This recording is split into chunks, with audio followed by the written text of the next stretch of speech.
I stood outside the grand ballroom door's wedding invitation crumpled in my hand as security blocked my path. "Sorry, you're not on the guest list," the guard said firmly. Through the glass, I watched my brother Jason toast his bride surrounded by our entire family. Just yesterday, he'd sneered at me in front of everyone. Why would I want a garbage collector at my wedding? You'll embarrass me. If only he knew that the garbage I collected was worth more than his entire wedding. 2 weeks before that humiliating moment at the wedding venue, our entire family had gathered at my parents' house in suburban Detroit. The dining room buzzed with excitement about Jason's upcoming nuptials to Madison Caldwell, daughter of prominent businessman Richard Caldwell. Mom had prepared her famous pot roast, and the table overflowed with wedding planning materials, fabric swatches, and seating charts. I arrived straight from work still wearing my Executive Aviation Services uniform. The navy blue blazer with our company logo had become my second skin over the years, though my family only saw the words Aviation Services and assumed the worst. As I entered the dining room, conversations gradually died down, replaced by an uncomfortable silence that had become all too familiar. "Laura's here," Mom announced unnecessarily, her tone suggesting she wished otherwise. Jason looked up from his phone, his expression shifting from neutral to disgusted in seconds. At 32, my older brother had perfected the art of looking down on others, especially me. His perfectly styled hair and designer suit screamed success, or at least his version of it. "Actually perfect timing," Jason said, setting down his phone with deliberate precision. "I needed to talk to you about the wedding." My heart lifted slightly. Maybe he wanted me to give a speech or help with something meaningful. I settled into my usual chair, the one with the wobbly leg that nobody else wanted. "I've been thinking." He continued, his fingers drumming against the mahogany table. "The guest list is pretty exclusive. We've got Madison's family flying in from Connecticut, partners from my firm, some potential clients, important people." Madison, blonde and perfectly manicured, nodded supportively beside him. She'd barely spoken 10 words to me since they'd started dating 2 years ago. And I prompted, though dread was already settling in my stomach. "And I think it would be best if you didn't attend." The words hung in the air like a toxic cloud. Mom stopped fussing with the centerpiece. Dad lowered his newspaper. Even our cousin Sarah, who'd been scrolling through her phone, looked up in shock. "You're uninviting me from your wedding." My voice came out steadier than I felt. "Look, let's be honest here." Jason leaned back, adopting his consultant voice, the one he used when explaining obvious things to people he considered beneath him. "You're just a passenger's garbage collector. You clean up trash on airplanes. How am I supposed to introduce you to Madison's father, to my managing partner?" "I work in aviation services," I corrected quietly. "Right, you're a glorified janitor at the airport." He laughed, a harsh sound devoid of humor. "Can you imagine the Caldwells' faces when they ask what my sister does for a living? Oh, she empties sick bags and wipes down tray tables." "Really impressive, Laura." Each word felt like a physical blow. I looked around the table, searching for support for someone to speak up. Mom fidgeted with her napkin. Dad suddenly found the ceiling fascinating. "Mom, I tried." She sighed heavily as if I was being unreasonable. "Honey, Jason has a point. This is his special day. He needs to make the right impression on his new family and business connections." "So you agree with him?" Disbelief colored my voice. "Well," Dad finally contributed, adjusting his glasses. "You have to understand, sweetheart, the Caldwells are a different caliber of people. Maybe you could help out behind the scenes instead. You know, with setup or cleanup afterward." The irony wasn't lost on me. Even at a family wedding, they wanted me doing what they believed was my job, cleaning up after others. "This is ridiculous," Uncle Frank spoke up from the far end of the table. At 68, he was Mom's older brother and the only family member who'd ever shown me genuine kindness. "Laura is family. You don't exclude family because of their job." Jason's face darkened. Uncle Frank, with all due respect, this isn't your decision, and frankly, if you have a problem with it, maybe you should reconsider your own invitation. The table erupted in gasps. Threatening Uncle Frank was a new low even for Jason. "Jason," Sarah exclaimed, "you can't be serious."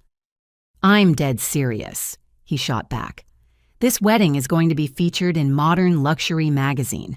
Madison's father has connections everywhere. I'm not risking my reputation because Laura couldn't bother to make something of herself."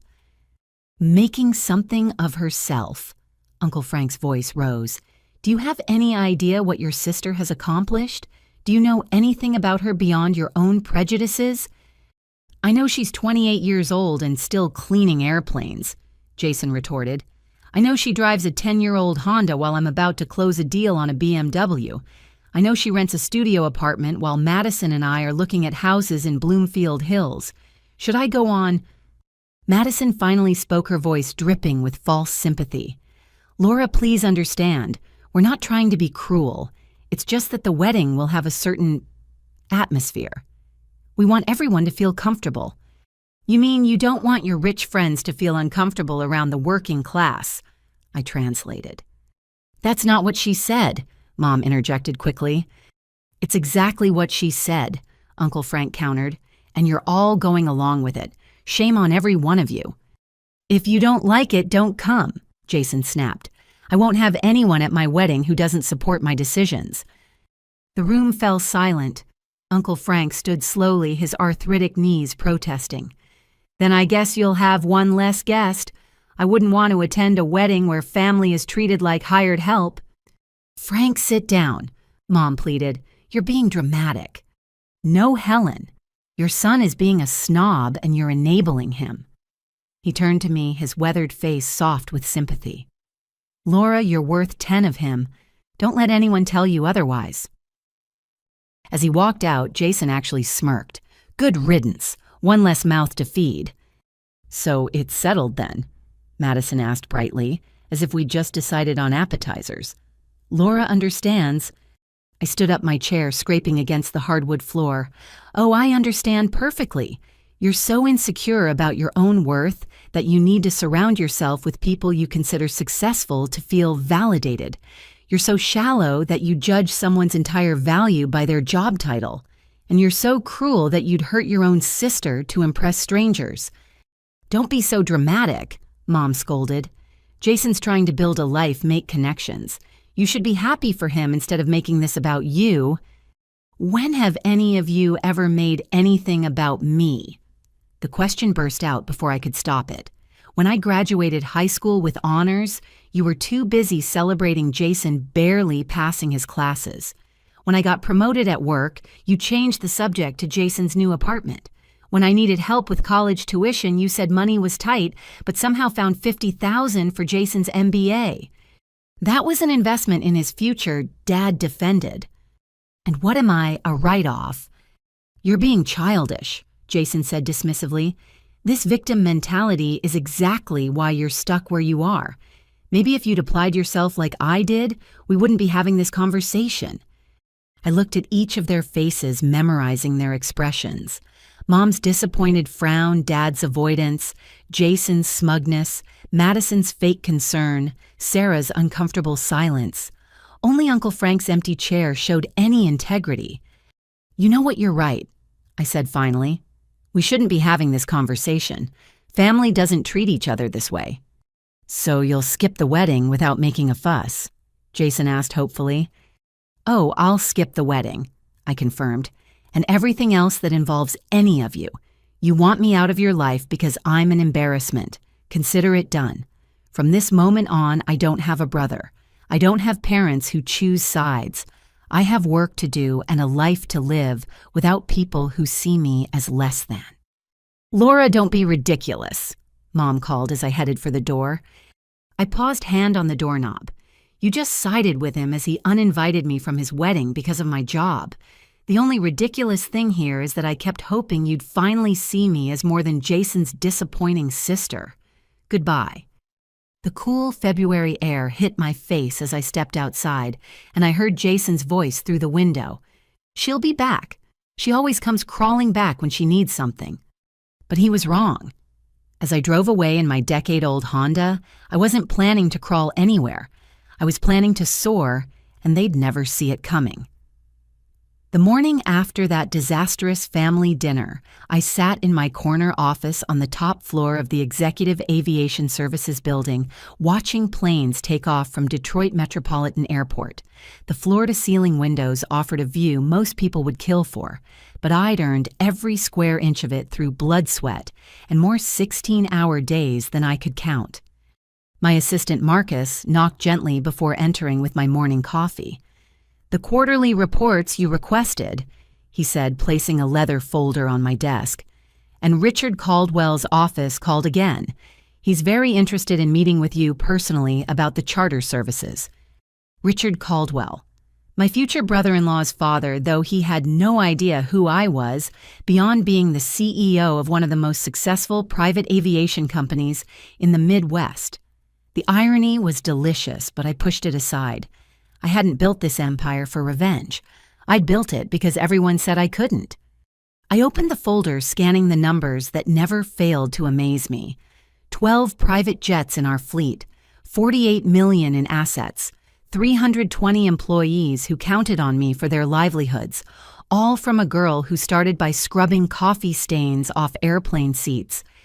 The journey flashed through my mind as it often did when I sat in this office. 19 years old, working the graveyard shift at the airport because it paid an extra $2 an hour.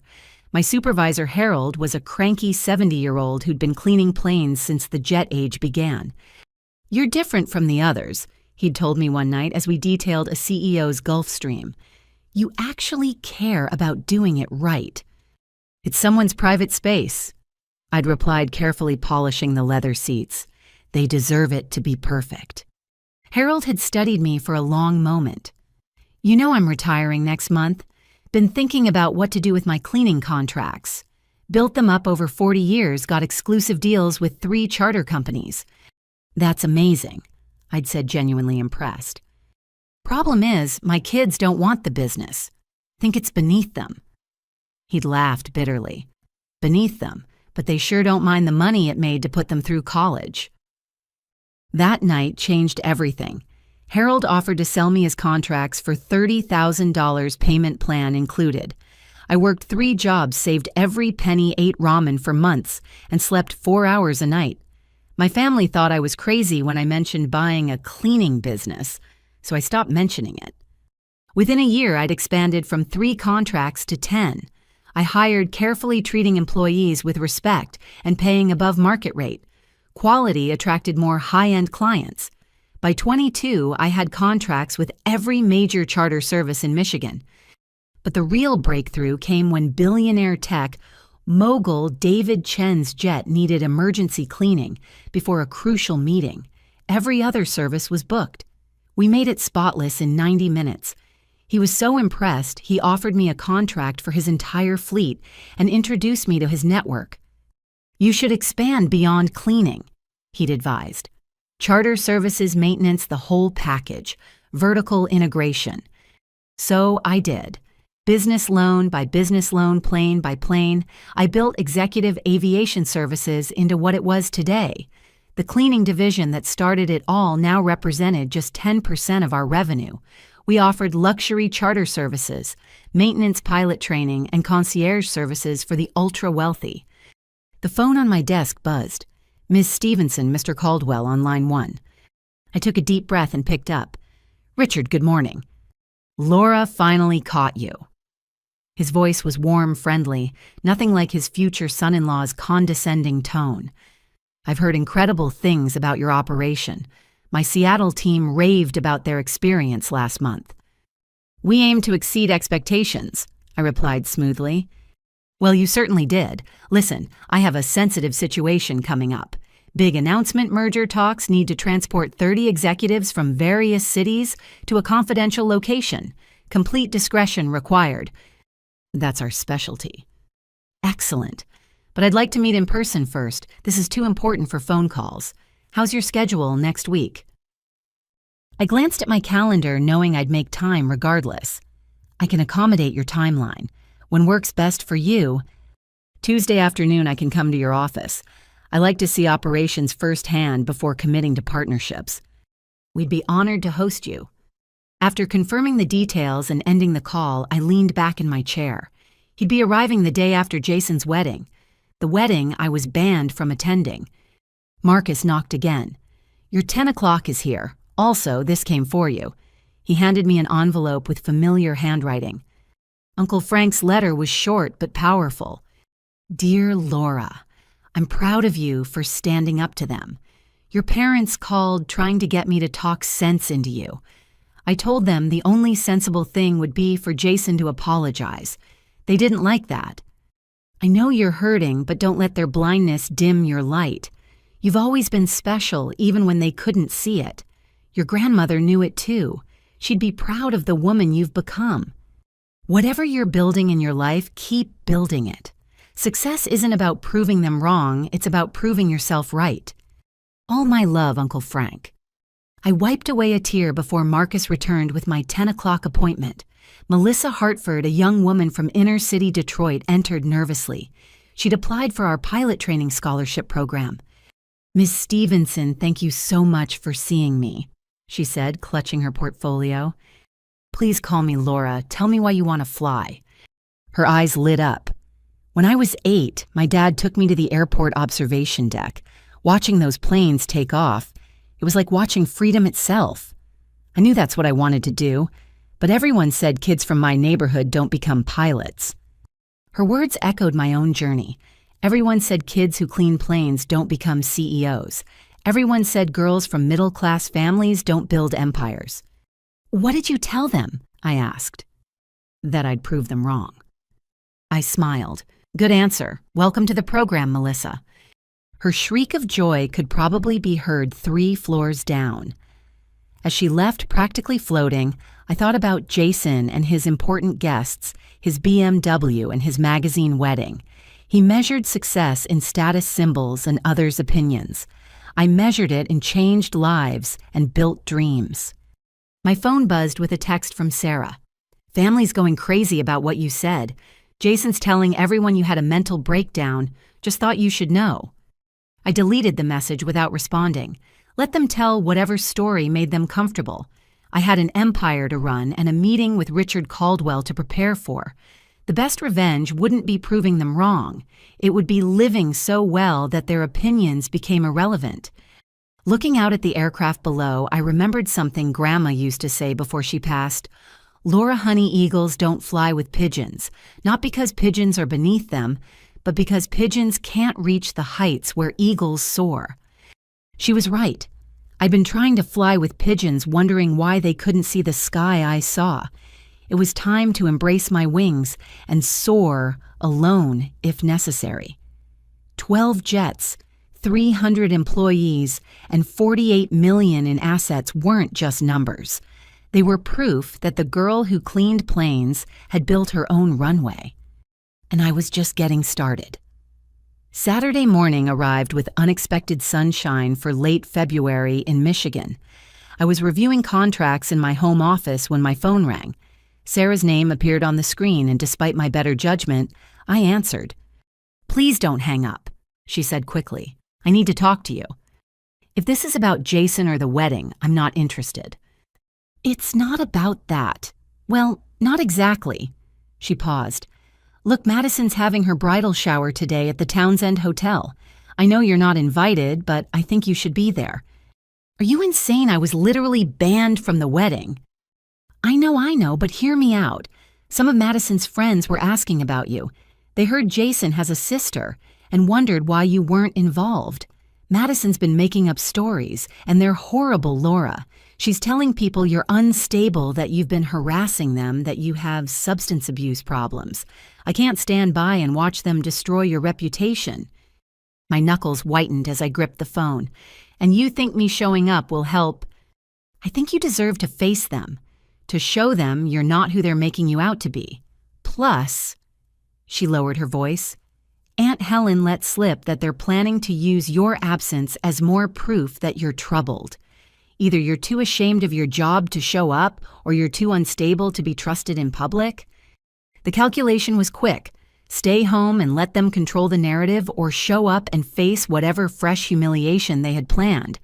Neither option was appealing, but hiding felt like admitting defeat. "What time?" I heard myself asking.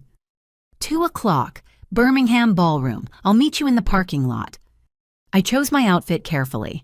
Not too formal, which would look try-hard, but not too casual either.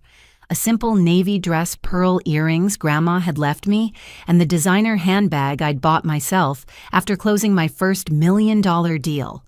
Looking in the mirror, I saw someone who belonged anywhere she chose to be. Sarah was pacing by the valet stand when I arrived. "You came," she breathed, relief evident. "I wasn't sure you would." "I'm not staying long," I warned, "just long enough to shut down whatever lies they're spreading." The Birmingham Ballroom was exactly what I'd expected: crystal chandeliers, white lilies everywhere, and 40 women in designer dresses pretending to enjoy finger sandwiches. Madison held court at the center table, her court of bridesmaids surrounding her like ladies-in-waiting. The chatter died when I entered. Madison's perfectly painted smile faltered for just a moment before she recovered. "Laura," she said, voice carrying across the room. "What a surprise." "Sarah invited me," I said evenly, refusing to show weakness. "I hope that's all right." "Of course," she replied, though her tone suggested otherwise. "Everyone, this is Jason's sister, the one I was telling you about." The weight of 40 pairs of eyes felt like a physical presence. Whispers rippled through the room like wind through grass. "Please sit." Madison gestured to an empty chair at the furthest table, typically reserved for +1s and distant relatives. We were just sharing wedding stories. I made my way to the exile table, feeling like I was walking through a minefield. Sarah sat beside me, offering silent support. "So," Madison continued, raising her voice slightly, "where were we?" "Oh yes, Patricia was telling us about her honeymoon in Bora Bora." The conversation resumed, but I caught the glances, the whispered asides.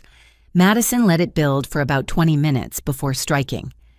"You know," she said during a lull, "it's so important to have the right people around you during major life events. People who understand your vision, who fit your aesthetic. Isn't that right, Laura?" Every head turned toward me. "I suppose that depends on whether you value aesthetics over authenticity," I replied. Madison's laugh tinkled like breaking glass. Spoken like someone who's never had to worry about aesthetics.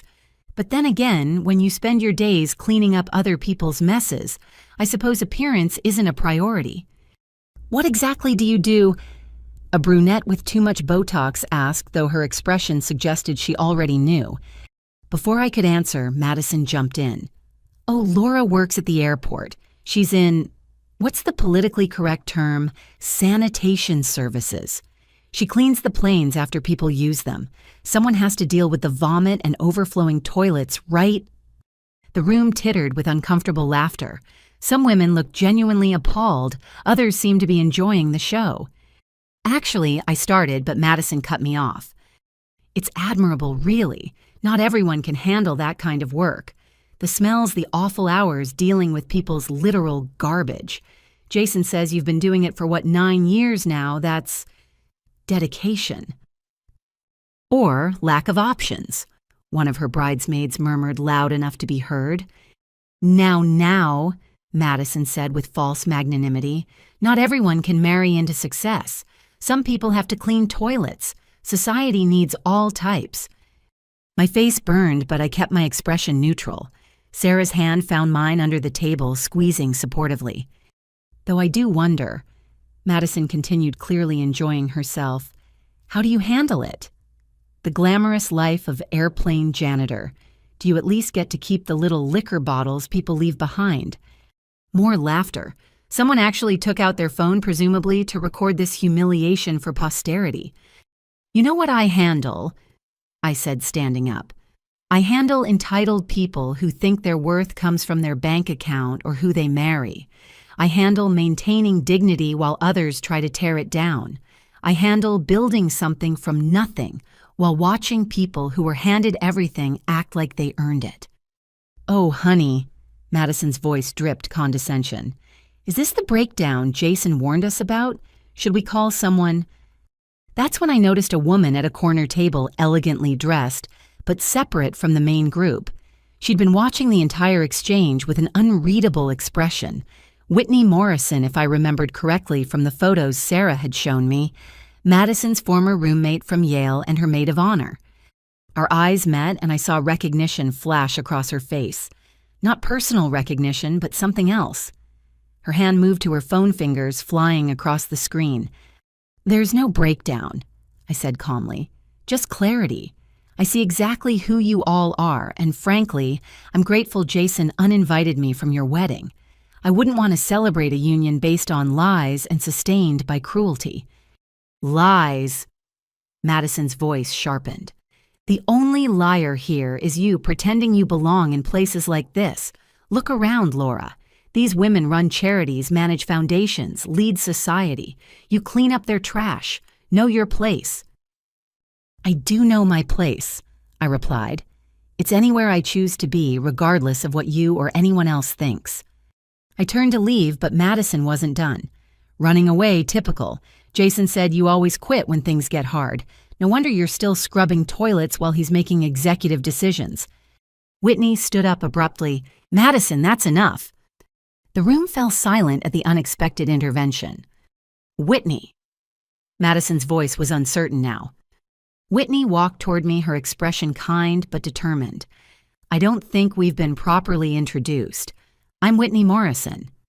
She extended her hand and I shook it confused. "I believe we have some mutual acquaintances in the business world." She was being deliberately vague, but her eyes were trying to communicate something. Then she turned back to Madison. "You might want to be careful about making assumptions about people. You never know who they really are or what they've accomplished." "What are you talking about?" Madison demanded. "Nothing," Whitney said smoothly. "Just friendly advice." She looked at me again. "It was lovely to meet you, Laura. Perhaps we'll run into each other again under better circumstances." As I left the hotel, my phone buzzed with a text from an unknown number. "Check your LinkedIn messages when you get home. W." In my car, hands shaking with residual anger, I pulled up LinkedIn on my phone. Whitney's message was waiting. "I recognized you from the Forbes 40 Under 40 article. Executive Aviation Services, right? I've been trying to convince my father to use your company for his overseas expansions. I'm sorry about what happened in there. Madison has no idea who you really are, does she? Neither does Jason, I'm guessing. Your secret is safe with me, but I wanted you to know that not everyone in that room judges people by their assumptions. Would love to discuss potential business when you're ready. Whitney Morrison." I stared at the message, then laughed. Actually laughed. Here I was letting Madison humiliate me over a job I hadn't done in years, while one of her best friends was trying to become my client. The irony was delicious, but more than that, it was clarifying. They could tell all the stories they wanted. They could mock and humiliate and assume. But reality had a way of revealing itself, and when it did, I'd be ready. For now, let them think they'd won. Let them believe their own lies. The truth was patient, and so was I. That night I couldn't sleep. The humiliation from the bridal shower played on repeat in my mind, but it was Whitney's message that kept me awake. Someone had seen through the facade, recognized me for who I really was, not who my family painted me to be. It stirred up memories I'd buried, deep reminders of why I'd fought so hard to become someone they couldn't dismiss. I wandered through my penthouse apartment, a far cry from the studio Jason had mocked. 28th floor panoramic views of the Detroit skyline. 2,400 square feet of space I'd earned with every 16-hour day, every rejected loan application, every night I'd fallen asleep over business plans. The photo album sat on my bookshelf, dusty from neglect. I rarely looked back, but tonight felt like a night for remembering. Opening it released the scent of old paper and forgotten dreams. There we were, Jason and me, ages 10 and 7. His arm thrown carelessly around my shoulders, my gap-toothed grin beaming at the camera. We'd been close once before he learned that crushing others could elevate himself. The shift started in middle school. Jason discovered he was handsome, charming, that his smile could get him out of trouble and into favor. I discovered I was smart, determined, but apparently that counted for less in the Stevenson household. "Why can't you be more like your brother?" became Mom's refrain when I brought home straight A's while Jason squeaked by with C's. "He knows how to talk to people, how to make connections. That's what matters in life." High school made it worse. Jason was homecoming king, dated the mayor's daughter, got into Michigan State, despite mediocre grades because Dad golfed with someone in admissions. I was valedictorian, got into Northwestern with an academic scholarship, but my parents threw a party for Jason's acceptance and gave me a card for mine. "Northwestern's so expensive," Mom had fretted. "Even with the scholarship, maybe you should consider community college first." "But you're paying full tuition for Jason," I'd pointed out. "That's different. He needs the full college experience for networking. You're smart enough to succeed anywhere." Translation: we'll invest in Jason because he needs it. You're on your own because you can handle it. So I handled it, took out loans they refused to co-sign, worked 3 jobs during school, graduated summa cum laude while Jason took 6 years to finish his bachelor's, changing majors, 4 times partying, more than studying. The weekend I graduated, they didn't come. Jason had a golf tournament apparently more important than their daughter's collegiate triumph. Uncle Frank drove up from Detroit, brought flowers, and took me to dinner. "Don't let them dim your light," he'd said, echoing words I'd heard before. "Your grandmother saw it in you, said you reminded her of herself at that age, too big for the box they tried to put you in." The photo album revealed more evidence of the pattern. Jason's college graduation, the whole family in attendance. My first promotion at the aviation company, celebrated alone. Jason's first apartment furnished by our parents. My first business loan rejection, faced without support. But one photo stopped me cold. Grandma's 85th birthday, her last. She sat between Jason and me, but her hand rested on mine. On the back in her shaky handwriting, "My Laura, destined for greatness. Never forget who you are, even when they do." I found her birthday card tucked between pages, the one Uncle Frank had referenced. Inside, beyond the standard Hallmark message she'd written: "My dear Laura, by the time you read this, I'll probably be gone, but I need you to know what I see in you. You have the spark, the one that skips generations. Your brother got the charm, but you got the steel. They'll try to make you feel less than because people always fear what they don't understand. Don't bend, don't break, build." Your parents mean well, but they see what's easy to see. Jason fits their understanding of success. You'll redefine it. When you do remember, it wasn't to prove them wrong. It was to prove yourself right. I'm leaving you my pearl earrings. Wear them when you need to remember your worth. They're not valuable to anyone but us, but that's what makes them precious. All my love and faith, Grandma. I touched the pearls in my ears, the ones I'd worn to the bridal shower. She'd been gone 6 years now, never saw what I built, but somehow she'd known I would build it.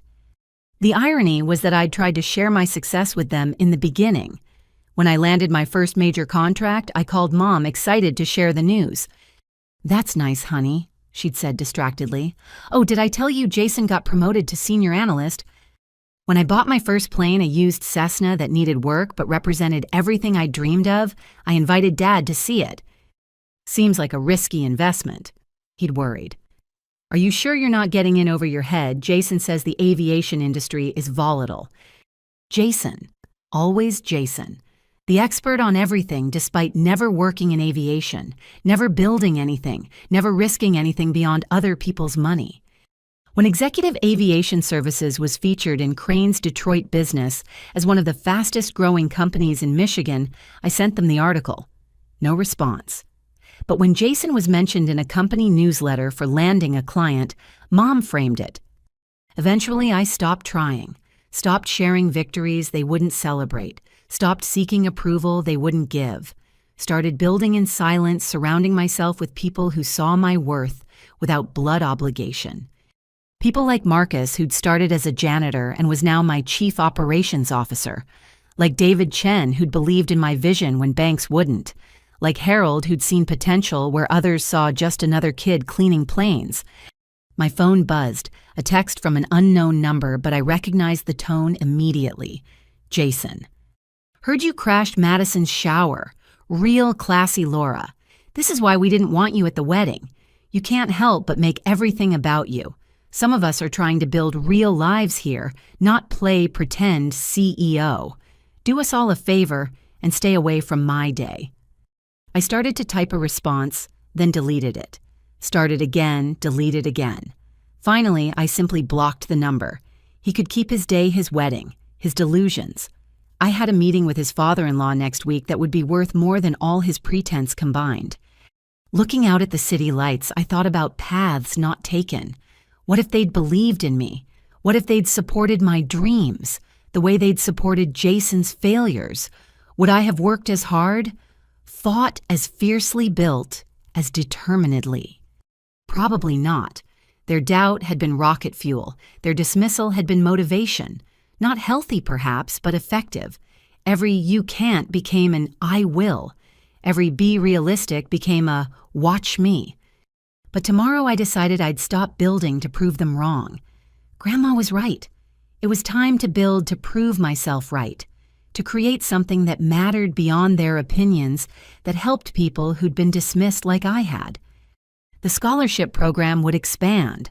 More Melissa Hartfords would get their wings. Kids from neighborhoods written off from families that didn't believe, from circumstances that said, "Be realistic," would learn to fly. That would be my legacy. Not the jets, not the millions, not the magazine features they'd never read, but the lights I'd help ignite in others who'd been told to dim theirs.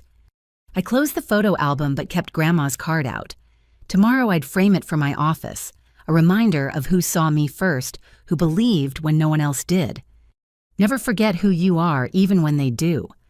I wouldn't forget, but more importantly, I'd make sure others remembered who they were, too, especially when the world tried to make them forget. The morning of Jason's wedding dawned crisp and clear, one of those rare Michigan days in early March where winter loosened its grip just enough to hint at spring. I woke at 5, my usual time, and went through my normal routine coffee emails, reviewing contracts for Tuesday's meeting with Richard Caldwell. Just another Saturday, I told myself, except for the persistent ache in my chest. By noon, I'd convinced myself I was fine. By 2, when the ceremony would be starting, I found myself driving aimlessly through Birmingham, the invitation I'd received months ago, sitting on my passenger seat. Before the family dinner, before the humiliation, before the betrayal, I'd been included. That invitation was proof that once upon a time I'd mattered enough to make the list. Some self-destructive impulse drove me to the venue, the Birmingham Country Club, where Detroit's elite celebrated their mergers and acquisitions, both corporate and marital. I parked across the street far enough to avoid notice, but close enough to torture myself with glimpses of arriving guests. Uncle Frank would have been appalled. "Why give them the power to hurt you?" he'd ask. But I needed closure, needed to see with my own eyes the family that had chosen appearances over authenticity. The who's who of Detroit society streamed through the ornate gates. I recognized several clients, a few competitors, and enough politicians to run a small government. Madison's family had pulled out all stops. Valet parking a string quartet, visible through the windows, enough flowers to stock a botanical garden. Then I saw them. My parents' mom in a champagne-colored dress that probably cost more than she'd ever spent on my birthdays. Combined, Dad uncomfortable but proud in his tuxedo. They walked arm in arm with Jason, who looked like he'd stepped out of a wedding magazine. Madison followed with her parents, her dress a cloud of expensive lace and carefully crafted elegance. The photographer arranged them for photos on the manicured lawn. The perfect family minus one inconvenient daughter. I watched Mom fuss with Jason's boutonniere, watched Dad clap him on the shoulder, watched them all laugh at something Madison's father said. They looked complete without me, happy even. That's when the self-destructive impulse evolved into something more dangerous: hope. Maybe if they saw me dressed appropriately, behaving perfectly, they'd realize their mistake. Maybe the wedding day would soften their hearts. Maybe family would matter more than their prejudices. I looked at myself in the rearview mirror. I dressed carefully that morning, telling myself it was for my afternoon of work. But the elegant black dress, the subtle makeup, the pearl earrings all suggested I'd been preparing for something else. Before reason could intervene, I was out of my car, crossing the street, approaching the entrance with my invitation clutched like a lifeline. The security guard, a broad-shouldered man with kind eyes, smiled as I approached. "Good afternoon, ma'am. May I see your invitation?" I handed it over, my name clearly printed in gold calligraphy. He scanned his list, his smile faltering. "I'm sorry, ma'am, but you're not on the approved guest list." "There must be a mistake. That's my invitation. I'm Laura Stevenson, the groom's sister." His expression shifted to something like pity. "Yes, ma'am, I see that, but I have specific instructions." He pulled out a photo from his clipboard. "My photo. You're on the excluded list. I'm not to allow you entry under any circumstances." The blood drained from my face. They'd given security my picture, like I was some kind of threat, some stalker to be kept at bay. "Could you check again? Maybe call someone?" "I'm sorry, but my instructions were very clear. Mr. Stevenson himself provided this photo and said you might try to cause a disruption." "A disruption? I just want to attend my brother's wedding." Through the glass doors, I could see the reception area filling with guests. The ceremony must have ended while I was driving around, wrestling with myself. Champagne flutes caught the light from crystal chandeliers. My family was in there celebrating while I stood outside like a beggar at the feast. "Is there a problem here?" A familiar voice made me turn. Madison's cousin, whom I'd met once at a holiday party, approached with his wife. "This woman's trying to crash the wedding," the security guard explained. "She's on the exclusion list." "I'm not crashing anything. I'm Jason's sister." The cousin's eyes widened with recognition, then narrowed with disdain. "Oh, the janitor. Madison mentioned you might try something like this. How embarrassing for you." His wife tittered behind her hand. They swept past me, the guard holding the door for them, while keeping his body positioned to block my entry. Through the open door, I heard Jason's voice carrying over the crowd, giving some kind of toast. The words were indistinct, but the laughter that followed was crystal clear. Then, as if the universe wanted to twist the knife deeper, I heard my name, not called in welcome, but spoken with derision. Jason's voice became clearer as he apparently moved closer to the entrance. "Grateful she's not here, honestly. My sister has some issues, mental health problems we've tried to address as a family. She's fixated on status, jealous of anyone's success. It's sad, really. We tried to help her, but some people prefer to wallow in their failures rather than seeking help." Murmurs of sympathy rippled through the crowd. Someone mentioned how difficult it must be having an unstable family member.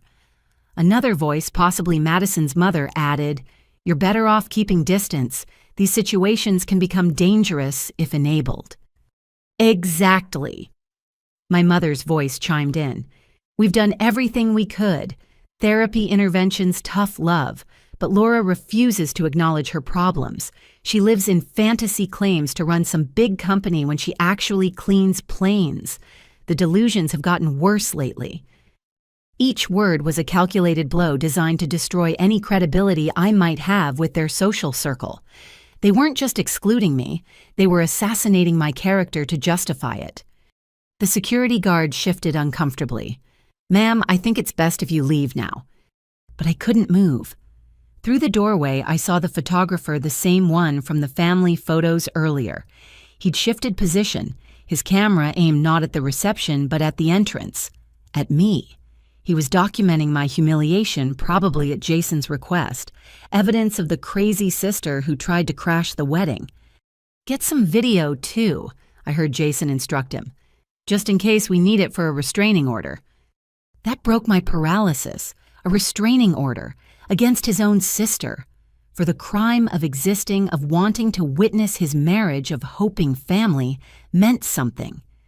The cousin pulled out his phone, clearly ready to add his own documentation to their collection. Other guests had noticed the commotion, drifting closer to the entrance to watch the drama unfold. I recognized several faces people I'd encounter in business who had no idea the unstable janitor they were gawking at was the CEO they'd been trying to meet with. "I'll go," I said quietly, dignity the only thing left to salvage. "But first, let me be clear. I'm not mentally ill. I'm not delusional. I'm not jealous or unstable or any of the lies being spread in there. I'm just someone who made the mistake of believing family meant unconditional love. Clearly, I was wrong." The security guard nodded sympathetically but maintained his position. As I turned to leave, I caught a glimpse of the photographer adjusting his lens, trying to capture my retreat. On impulse, I turned back, looking directly into the camera. "Getting all this?" I asked him. "Make sure you capture the moment a brother chose cruelty over kindness, when parents chose appearances over their child, when a family chose lies over love. That's the real story here." The photographer lowered his camera, something flickering across his face. Recognition, shame. But before I could identify it, Jason appeared in the doorway. "Still causing scenes, Laura. This is exactly why you weren't invited. You can't help but make everything about you. The only scene here is the one you created by giving security my photo like I'm some kind of criminal.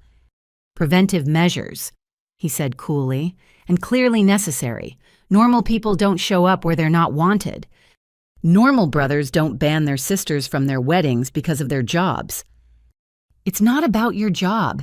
It's about your whole," he gestured vaguely at me, "situation. The delusions, the jealousy, the inability to accept reality. Mom and Dad are worried sick about you.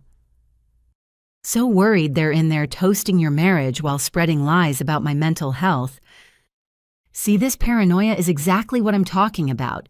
Everything's a conspiracy, everyone's against you. Classic symptoms."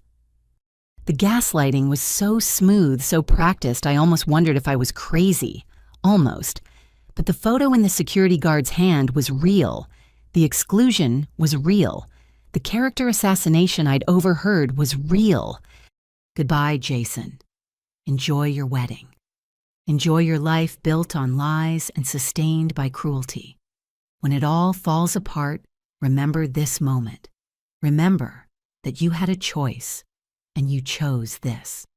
Dramatic to the end, he smirked. "Security, if she's not gone in 30 seconds, call the police." As I walked back to my car, I heard Madison's voice join Jason's, their laughter mixing with the distant sound of champagne glasses clinking. The photographer had followed me out, his camera lowered. "Ms. Stevenson," he called quietly. I turned expecting more humiliation. "I know who you are," he said, glancing back to ensure we weren't overheard. "My daughter, Emma, received one of your scholarships last year. She's training to be a pilot now, thanks to you. What they're doing in there, what they're saying, it's wrong." "Your daughter's Emma Chen. She's brilliant, top of her class.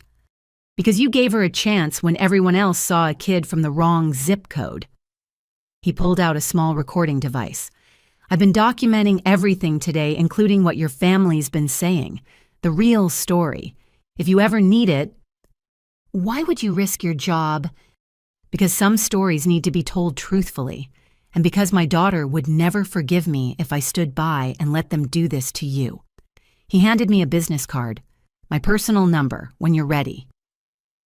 As I drove away, the country club shrinking in my rearview mirror, I thought about paths converging in unexpected ways.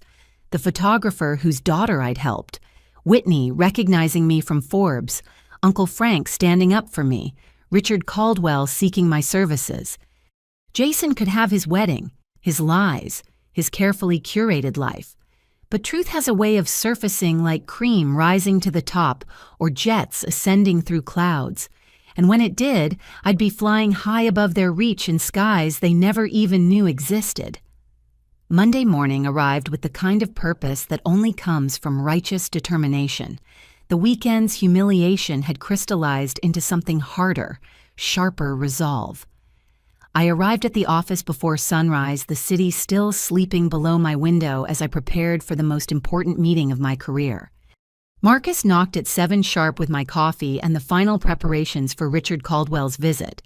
The conference room is set, the tour route is planned, and the team is briefed. Also, He hesitated. There's been some social media chatter about a wedding incident over the weekend. Should we be concerned? I pulled up my tablet, scanning the posts. A few guests from Jason's wedding had shared photos, careful to crop out any drama at the entrance. But the comments told a different story. Whispers about a scene, speculation about the absent sister theories, ranging from addiction to mental illness to criminal behavior. No, I decided. Let them talk. We have bigger things to focus on. The morning flew by in final preparations. Every jet was detailed to perfection. Every employee briefed on the potential partnership. This wasn't just about landing a client. This was about establishing executive aviation services as the premium choice for Fortune 500 companies. Richard Caldwell arrived at exactly 2 o'clock, 15 minutes early for our 2:15 meeting. I watched from my office window as he emerged from a modest BMW, not the Bentley or Mercedes I'd expected. He studied our building with the sharp eyes of a man who'd built his own empire, taking in every detail from the landscaping to the security protocols. I met him in the lobby personally. At 62, Richard Caldwell commanded attention without demanding it. His handshake was firm, his smile genuine, and his eyes missed nothing. Ms. Stevenson, thank you for accommodating my schedule. I know weekday afternoons aren't ideal for tours. Mr. Caldwell, for the opportunity to work with your organization, we'd meet at midnight on Christmas if needed. He laughed, a warm sound that reminded me nothing of his new son-in-law's calculated charm. I appreciate dedication, but let's hope it doesn't come to that. Please call me Richard. The tour began with our maintenance facilities. I'd learned long ago that serious clients wanted to see the unglamorous parts first. Anyone could showcase luxury interiors. Few could demonstrate meticulous attention to safety and maintenance. This is impressive, Richard noted, watching our chief mechanic run through a diagnostic check. How many safety certifications does your team hold? Every mechanic has at least 3 advanced certifications. We exceed FAA requirements by 200%. When someone trusts us with their life at 40,000 feet, meeting minimum standards isn't enough. Agreed. I've seen too many companies cut corners on maintenance, then wonder why clients don't return. He paused, studying me. You started in this industry young, didn't you? 19, cleaning crews, night shift. And now you own all this. It wasn't a question. That's quite a journey. Family business. No. Built from scratch. I kept my tone neutral, professional. No hint of the family who'd dismiss that journey as failure. We moved through the facilities, the pilot training center, the luxury lounges, the concierge offices, where every detail of a client's journey was managed. Richard asked pointed questions, clearly testing my knowledge and depth of understanding. I answered each one thoroughly, watching his approval grow. Now for the fun part, I said, leading him to Hangar 1 where our fleet waited. The 12 jets were arranged perfectly from the efficient citations to the transcontinental Gulf Streams. Richard walked among them like an art collector in a gallery, appreciating both form and function. This is the one I'm considering for the merger announcement. I indicated our newest acquisition, a Gulfstream G650. 18 passengers, comfortably intercontinental range, and equipped with secure communication systems for sensitive discussions. It's perfect. He ran his hand along the fuselage. You know my son-in-law claims to know aviation. Just yesterday at his wedding, he was boring guests with stories about his connections in the industry, but he's never mentioned your company. My heart stopped, then resumed at double pace. Your son-in-law, Jason Stevenson, married my daughter Madison on Saturday. Quite the production. He shook his head with what looked like mild disapproval. More show than substance if you ask me, but Madison wanted her fairy tale. The universe had a twisted sense of humor. Of all the potential clients in Detroit and Michigan in the world, I was giving a tour to Jason's new father-in-law. I see. I managed voice steady despite the irony threatening to choke me. Do you know him? Detroit's aviation community isn't that large. The lie would be easy, simple, safe. But I'd built this company on integrity and I wouldn't compromise that now. I know him very well. Jason is my brother. Richard's eyebrows shot up. Your brother. But he said... He stopped, clearly reassessing something. He said his sister worked in janitorial services at the airport. I did, 9 years ago. It's where I started before building this company. Understanding dawned in his eyes, followed by something that looked like anger. He knew. He knew his sister owned executive aviation services, and he... At the wedding, the things that were said... What was said... I kept my voice carefully neutral. Richard studied me for a long moment. Nothing worth repeating, but I'm beginning to understand why you weren't there, and why Jason's been pushing me to use a different charter service for the merger. He has, insistently, said he had insider knowledge about reliability issues with local companies. I assume he meant yours specifically. The betrayal cut deeper than I'd thought possible. Not content with excluding me, Jason was actively trying to sabotage my business. I assure you, Mr. Caldwell, our safety and reliability record is impeccable. I can provide documentation. That won't be necessary. His voice was firm. I've done my research. Your company has the best reputation in the Midwest. What I'm more interested in is why a brother would try to undermine his sister's success. I believe Jason and I have different definitions of success. Indeed. Richard pulled out his phone, scrolling through messages. He sent me this last night. Be careful about using local charter services. Some are run by people with questionable mental stability and delusions of grandeur. I assume he meant you. Heat flooded my face. Even now, even after the wedding, Jason was spreading poison. Mr. Caldwell, I understand if family complications make you uncomfortable working with my company. On the contrary, he pocketed his phone. I've built my career on reading people, Ms. Stevenson. In 5 minutes, you showed me more genuine competence than Jason has in 2 years of dating my daughter. The fact that you've succeeded despite family like that tells me everything I need to know about your character. We continued the tour, but the dynamic had shifted. Richard asked about my journey, my challenges, my vision for the company. He shared his own story of building from nothing, of family members who doubted and competitors who'd tried to destroy what threatened them. The merger announcement, he said as we returned to the conference room, will be more than just business news. It's a statement about the future of American industry. I want partners who understand building something from nothing, who know that merit matters more than name or connections. I appreciate that perspective. Which is why I want to sign with your company today, not just for the merger announcement, but as our exclusive aviation partner going forward. He pulled out a leather portfolio. I had my lawyers draw up a preliminary agreement, 5-year contract minimum guarantee of $2 million annually, with performance bonuses based on satisfaction metrics. I read through the terms, fighting to keep my expression professional despite the magnitude of what was happening. This single contract would establish executive aviation services as a major player nationally, not just regionally. This is generous, I said carefully. It's strategic. I've researched your client list. Tech moguls, entertainment executives, Fortune 500 CEOs. The merger announcement will put us in good company. He paused. There is one thing.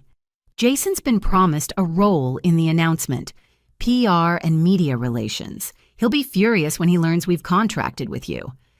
I can recommend other excellent aviation services if that would make things easier for your family. Absolutely not. Richard's voice was steel. Jason needs to learn that actions have consequences. He chose to disparage his own sister to spread lies about someone who's accomplished more than he ever will. If he's uncomfortable with my business decisions, he can explain to Madison why he prioritized his ego over her father's company. We signed the contracts, shook hands, and I walked Richard back to his car. As he opened the door, he turned back. Ms. Stevenson, may I offer some unsolicited advice? Of course. The best revenge is massive success, but the best success is one that lifts others while rising. From what I've seen today, you understand that. Don't let family drama distract you from your trajectory. After he left, I stood in the parking lot, contract in hand, watching his BMW disappear into traffic. Marcus appeared beside me. Good meeting. Game-changing meeting. Call the team. We have a merger to plan and a reputation to exceed. As we walked back inside, my phone buzzed with a text from Whitney. Heard Richard was visiting today. Hope it went well.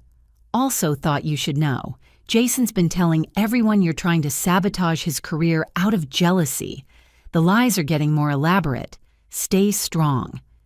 I deleted the message and blocked the number. Not Whitney's number, I saved that. But Jason's influence on my thoughts. Richard was right. The best revenge was massive success, and I had a 5-year contract to fulfill. Let Jason tell his stories. I'd be too busy writing history at 40,000 feet to hear them. The week following Richard's visit transformed into a whirlwind of strategic planning. The merger announcement was scheduled for the following Tuesday, giving us exactly 8 days to coordinate the most complex aviation event we'd ever handled. 30 executives from various cities, all needing to converge at a confidential location with military precision. I assembled my core team in the main conference room Wednesday morning. Marcus led operations, Patricia handled luxury services, Derek managed pilot schedules, and Sarah coordinated ground transportation. The energy was electric. This isn't just about moving people, I explained, spreading detailed maps across the table. This is about creating an experience that reflects the magnitude of their announcement.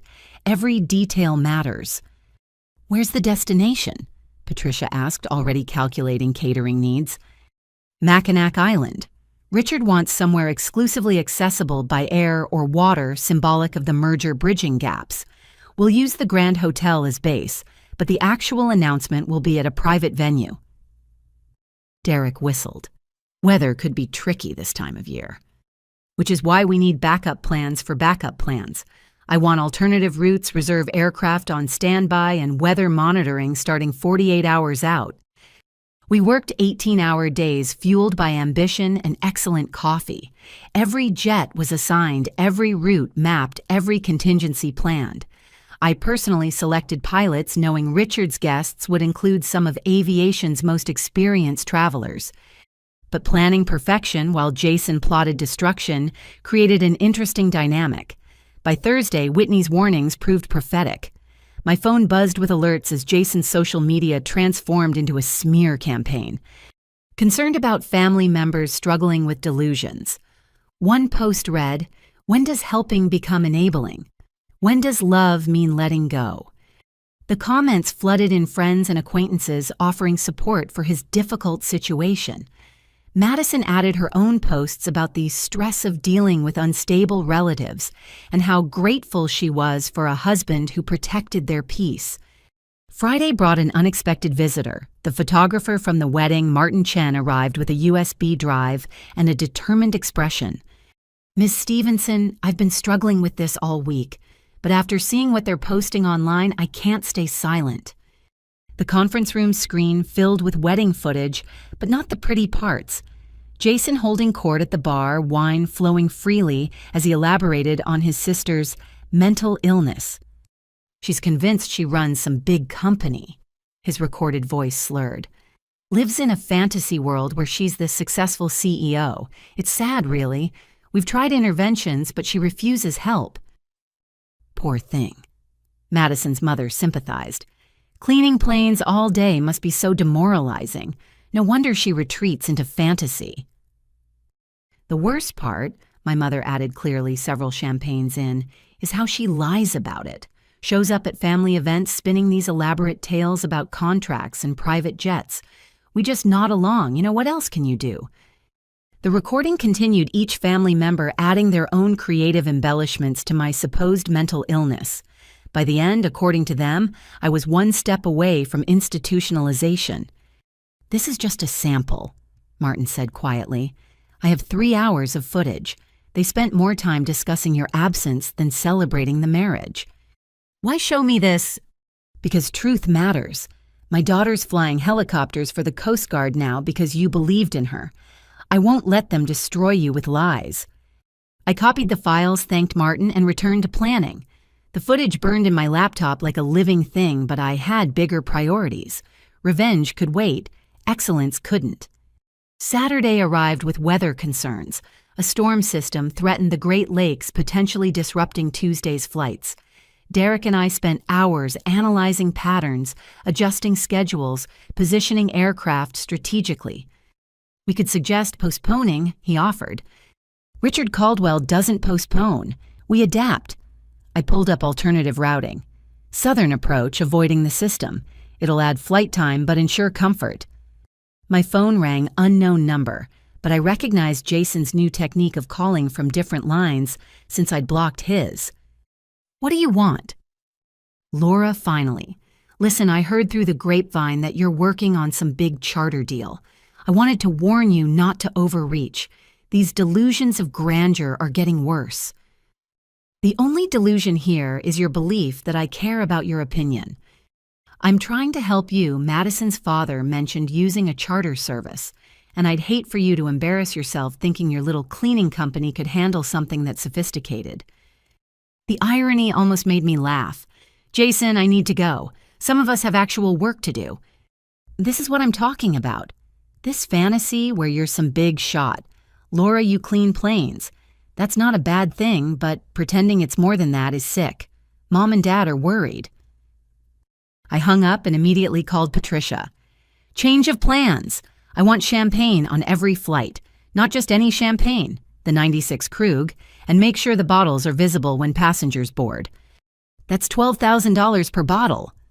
Richard said he wanted an experience. Let's give him one. Sunday night I couldn't sleep. Everything was planned, coordinated, perfect on paper. But paper didn't fly planes or navigate weather or manage egos. I walked through our hangar checking details, already checked dozen times.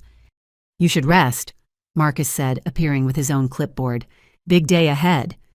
Couldn't sleep either. This is career-defining for all of us. He paused. I heard about your brother, the wedding thing. News travels. Just wanted to say we've got your back. All of us. You gave us chances when nobody else would. Tomorrow we return the favor. Monday morning's final briefing felt like preparing for battle. Every team member radiated professional determination. The weather had shifted favorably, Richard had confirmed all participants, and our jets were positioned perfectly. Remember, I addressed the assembled crew. We're not just transporting executives, we're facilitating history. Every interaction, every service, every detail reflects who we are. Let's show them why executive aviation services isn't just a choice. It's the only choice. Patricia raised her hand. What about the elephant in the room Jason's going to be at the announcement? He might try to cause problems. Let him try. We'll be too busy being excellent to notice. But I did notice later that evening when an email arrived from Madison. Not to my work address. She didn't have that. But to an old personal account. Laura, I wanted to reach out before tomorrow. Jason doesn't know I'm writing this. He's been acting strange all week, obsessed with your company's involvement in Daddy's announcement. He keeps saying you're going to ruin everything, that you'll have some breakdown in front of everyone. I'm starting to worry his fixation on you is the real problem here. Maybe it's best if you assign someone else to handle our flights, just to avoid drama. Madison. I drafted 12 different responses, each one more scathing than the last. Then I deleted them all and sent a simple reply. Madison Executive Aviation Services has been contracted by your father to provide transportation for his merger announcement. We'll execute our duties with the same professionalism we bring to every client. If Jason has concerns about my mental stability, perhaps he should examine his own obsession with destroying his sister's career. See you Tuesday. Laura. Then I called my leadership team for one final addition to our plans. Change of protocol for Tuesday. I'll be personally overseeing operations from our command center here. Patricia, you'll be the face of EAS on site. If anyone asks about me, you simply say I'm managing logistics remotely. But you always handle VIP events personally, Marcus protested. Not this time. This is about the client, not personal drama. We succeed by being better, not by causing scenes. It killed me to step back to let Jason think he'd won by keeping me away. But Richard was right. The best revenge was massive success. And tomorrow, while Jason spun lies about his delusional sister, that sister would be orchestrating perfection from 30,000 feet above his reach. The forecast for Tuesday: clear skies, minimal turbulence, and a storm front approaching from an unexpected direction. One that wore a designer suit and had no idea the sister he'd dismissed as garbage was about to soar. Tuesday arrived before dawn, the command center already humming with activity when I walked in at 4:30. Screens covered every wall displaying weather patterns, flight paths, and real-time aircraft positions. This was my domain where I could orchestrate perfection without the distraction of personal drama. "Morning, boss." Derek greeted, handing me coffee. "Weather's holding beautifully. First pickup in Boston launches in 90 minutes. I settled into my station, pulling up the master timeline. 30 executives, 12 cities, 8 aircraft, all converging on Mackinac Island by noon. The complexity rivaled air traffic control, but this was what we'd trained for. "Patricia, you there?" I spoke into my headset. On site at the Grand Hotel. Everything's pristine. The presidential suite is ready for Mr. Caldwell, and the conference room setup is stunning. Security. Discreet but thorough.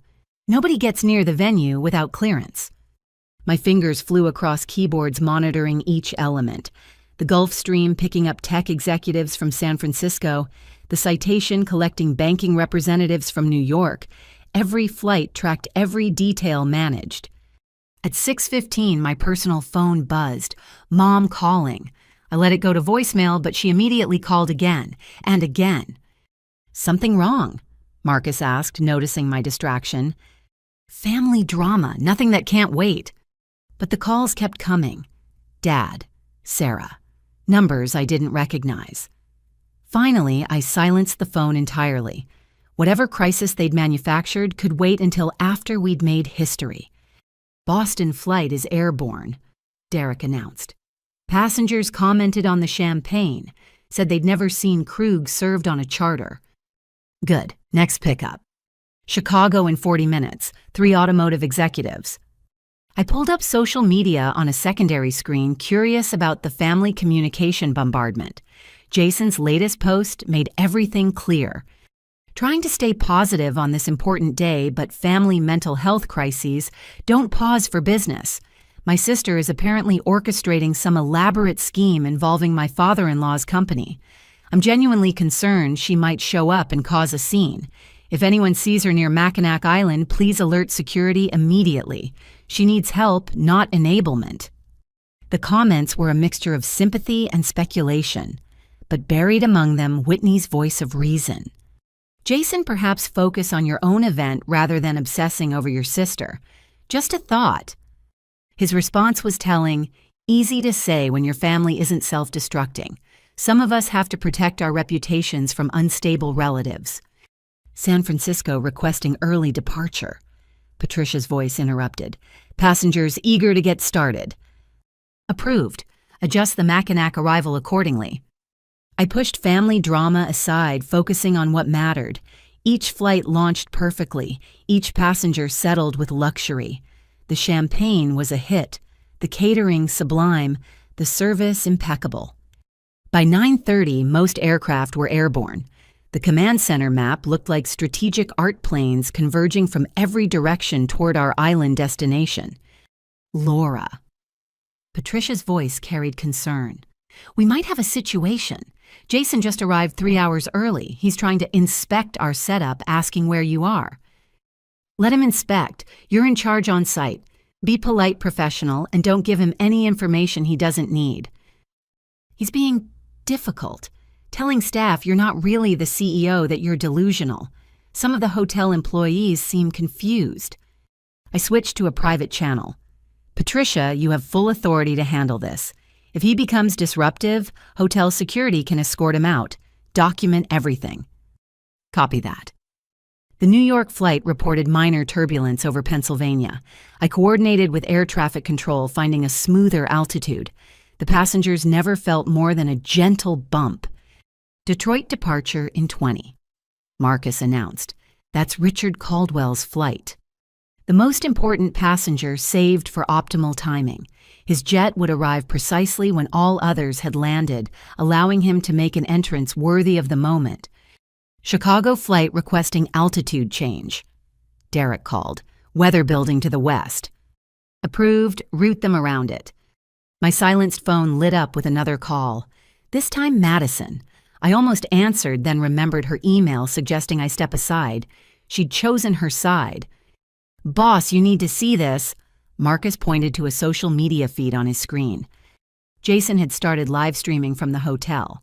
For those concerned about my sister, he spoke to his phone camera. "I'm at the venue now." No sign of her, thankfully, but her employees are here pretending she's running things remotely. The delusion runs deep, folks. They've even got fake company uniforms. The comments ranged from sympathy to skepticism. Someone asked why he was so focused on his sister during his father-in-law's big day. Jason's face reddened. "I'm trying to prevent a disaster. You don't understand what she's capable of." Last week, she showed up at Madison's bridal shower making wild claims. Yesterday, she was calling vendors pretending to be some CEO. Now this... Whitney appeared in frame behind him. "Jason, you're needed in the conference room, now." "I'm documenting this for her own good." "Now." Whitney's tone brooked no argument. The live stream ended abruptly. "All aircraft passed the halfway point," Derek reported. "Looking at 11:45 for final arrival." I allowed myself a moment of satisfaction.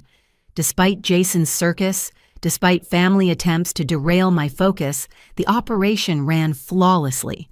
27 planes delivered 3 more in final approach. "Los Angeles flight checking in," a pilot's voice crackled through. "Passenger wants to compliment the service. Says it's the best charter experience in 40 years of flying." "Thank the passenger and log the compliment," I instructed. "Patricia," I called. Status. "Jason's been contained. Whitney and another bridesmaid basically dragged him to a private room. Richard Caldwell's assistant is here, very impressed with our setup. She said Mr. Caldwell specifically chose us over 3 other services Jason recommended. He recommended others. Apparently spent 2 weeks sending his father-in-law spreadsheets about why other companies were better. Richard ignored them all. The satisfaction was better than champagne. While Jason schemed and plotted, professionalism had won. "Final approach for Detroit flight," Derek announced. Richard Caldwell. The man who'd seen through facades to truth was about to arrive at an event orchestrated by the sister Jason claimed was delusional. The irony was poetry. 11:40 on the dot, Patricia reported. "Richard's plane is touching down. All other passengers are in the conference room networking over champagne. The merger executives are calling this the smoothest multi-city coordination they've ever experienced." "Excellent. Remember, you're the face of EAS today. I'm just a voice in your ear." "Understood. Though for what it's worth, everyone here knows exactly who made this happen. Your name's on every manifest, every contract. Jason's the only one trying to pretend otherwise." The door to the command center opened. Sarah stood there, still in the uniform I'd given her when she joined the company 6 months ago. A detail I'd kept from family to avoid drama. "Thought you should know," she said quietly. "Mom's been calling me all morning. Jason convinced them you're having a psychotic break, that you've somehow fooled Richard Caldwell into enabling your delusions. They want to do an intervention. Today, this afternoon. They think if they confront you while you're playing CEO, it might snap you back to reality." I laughed. Actually laughed. "Let them try. We'll be in post-flight analysis until 6. They can intervene with my empty apartment." "You know this is insane, right? What they're doing." "I know, but right now I have 3 more planes to land and a merger to facilitate. Family psychodrama can wait." "San Francisco aircraft requesting early departure for return flight," Derek called.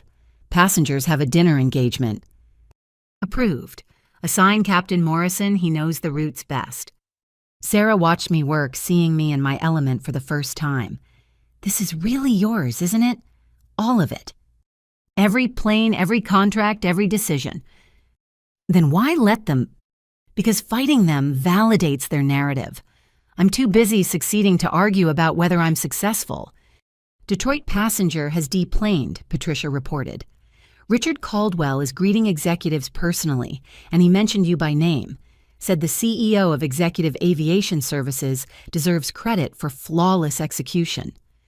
Jason must be thrilled. He's turned interesting shades of purple. The next hour passed in coordinated chaos. Return flights scheduled, crews, rotated aircraft refueled. Each decision precise, each action documented. By 1 o'clock, the merger announcement was underway, and our Phase 1 operations were complete. Take 5, everyone, I announced to the command center. Phase 2 begins in 30 minutes. I stepped onto the balcony, finally checking my silenced phone. 47 missed calls, 18 voicemails, 112 text messages. The most recent from Mom, Laura, we're staging an intervention at 3. Please don't make this harder than necessary. We've hired a professional to help with your delusions. This fantasy has gone too far. I deleted it and went back inside. Fantasy. They had no idea how real success felt, but they were about to learn. Phase 2 would put Executive Aviation Services on every business news channel in the country. And somewhere in a Mackinac Island conference room, Jason was learning that the sister he'd dismissed as garbage had just orchestrated the flight services for one of the year's biggest corporate announcements. The preparation was over. The execution was flawless. Now came the fun part, watching truth soar while lies crashed and burned. The merger announcement was scheduled for 2 o'clock broadcast live on CNBC Bloomberg and every major financial network. From my command center, I monitored feeds while coordinating return flights. The conference room on Mackinac Island looked immaculate, our company logo discreetly visible on the podium. Patricia, how's the mood? I asked through the headset. Electric. Richard's about to speak. Jason's been pacing like a caged animal since his father-in-law mentioned you by name twice already. The main screen switched to the live feed. Richard Caldwell stepped to the podium, commanding immediate attention. Behind him, 30 executives represented combined assets worth over $80 billion. Ladies and gentlemen, Richard began. Today marks a historic merger between Caldwell Industries and Chen Technologies. But before we discuss the future, I want to acknowledge the present, specifically the flawless execution that brought 30 executives from across the country to this intimate venue. My team exchanged glances. This wasn't part of the planned remarks. In business, we often talk about synergy, about partnerships that elevate both parties. Today's transportation was provided by Executive Aviation Services, a Detroit-based company that exemplifies what American entrepreneurship can achieve. The camera caught Jason's face in the background, his expression cycling through confusion, disbelief, and growing horror. Their CEO started cleaning planes at 19. Richard continued. Today she runs one of the premier private aviation companies in the country. When I chose EAS for this event, some questioned working with a relatively young company, but true leaders recognize excellence regardless of age or background. He's going off script, Patricia whispered in my ear. Jason looks like he might faint. The merger we're announcing today will create opportunities for businesses across America. Companies like Executive Aviation Services, built on merit rather than connections, on work rather than words. Their CEO, Laura Stevenson, couldn't be with us today as she's managing operations personally. But I want her to know that Caldwell Chen Technologies will be proud to partner with EAS for all our aviation needs going forward. The command center erupted in silent celebration. Derek pumped his fist. Marcus grinned widely, and Sarah had tears in her eyes. On screen, reporters were already typing, adding this unexpected endorsement to their stories. Now to the merger details. Richard continued with his planned remarks, but the damage to Jason's ego was done. Incoming call from Madison Caldwell Stevenson. Patricia reported amusement in her voice. She's demanding to speak with whoever's in charge. You're in charge on site, I reminded her. Copy that, this should be fun. My phone exploded with notifications. LinkedIn connection requests, congratulatory messages from clients, and inevitably family texts, growing increasingly frantic. Detroit News picked up the story. Marcus announced. Local CEO receives unexpected recognition during major merger. They're already calling for interviews. Schedule them for tomorrow. Today we finish the job. But the universe wasn't done with its revelations. Whitney appeared on the podium, introduced as Chen Technologies' new director of strategic partnerships. As we move forward, she said smoothly, we'll be partnering with companies that share our values of innovation and authenticity. Executive Aviation Services represents exactly the kind of partnership we're seeking. A company that lets excellence speak louder than connections. The camera found Jason again. His face had progressed from purple to an alarming shade of white. Madison stood beside him, her perfect composure cracking as she presumably processed that her father had just endorsed the sister-in-law she'd helped humiliate. Phase 2 operations beginning, Derek announced. First return flight requests clearance. Granted, let's get everyone home as smoothly as they arrived. The next 2 hours blurred past in controlled efficiency. Planes departed on schedule. Passengers raved about service and financial networks replayed Richard's endorsement. My phone never stopped buzzing, but I ignored it all. Laura, Sarah appeared at my shoulder. There's a situation in the lobby. On the security monitor, I saw them. Mom, Dad, and 3 people I didn't recognize. One holding what looked like medical equipment. The intervention squad had arrived. They're demanding to see you, Sarah continued. Security's holding them, but Mom's making a scene. She's telling everyone you're having a mental health crisis. I looked at my team, all watching for my reaction. This was the test. Would I let family drama derail our triumph? Tell security to escort them out. If they resist, call the police. We're running a business here, not a therapy session. You sure? I've never been more sure of anything. Sarah nodded and left. On the monitors, I watched security approach my parents. Mom's gestures grew increasingly dramatic. Dad looked uncomfortable, and their hired professionals seemed to be reconsidering their involvement. Last flight departing Mackinac, Patricia reported. Jason and Madison are on board. She hasn't spoken to him since the announcement. He tried to convince the pilot you weren't really the CEO. The pilot laughed at him. Professional response, Captain Williams. Very professional. He just said, Ms. Stevenson signs my paychecks that makes her my CEO, and returned to pre-flight checks. The lobby monitor showed my parents being firmly escorted out.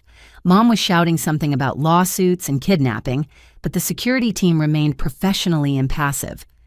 All aircraft safely returned or en route, Derek announced at 4:30. Operation complete. The command center burst into applause. We'd done it. 30 executives transported flawlessly, 0 delays, 0 complaints, and a public endorsement that would transform our business. Champagne, Marcus suggested. The good stuff, I agreed. We've earned it. As my team celebrated, I stepped back onto the balcony, finally allowing myself to feel the magnitude of what we'd accomplished. My phone showed 183 missed calls, but none of them mattered. Ms. Stevenson. An unfamiliar voice called from the doorway. Martin Chen stood there, camera in hand. I was hoping to interview you for the documentary about success despite family obstacles.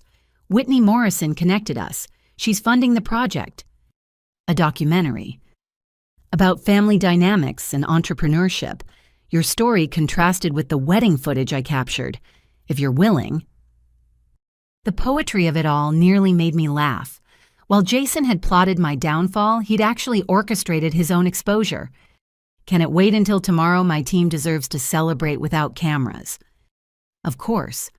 But Laura, what you built here, what you accomplished today, that's the real story. Not the family drama, not the lies. This. He gestured at the command center at my team toasting success. This is what matters. He was right. As the sun set over Detroit, painting the sky in shades of triumph, I realized the revelation was complete. Not because I'd proven Jason wrong or shown my parents their mistake, but because I'd proven myself right. The girl who'd started cleaning planes had just coordinated transportation for a multi-billion-dollar merger. The sister, dismissed as delusional, had received public endorsement from one of America's most respected businessmen. The family embarrassment had built something they couldn't even imagine. My phone rang one more time. Richard Caldwell. "Laura, I hope you were watching." I was.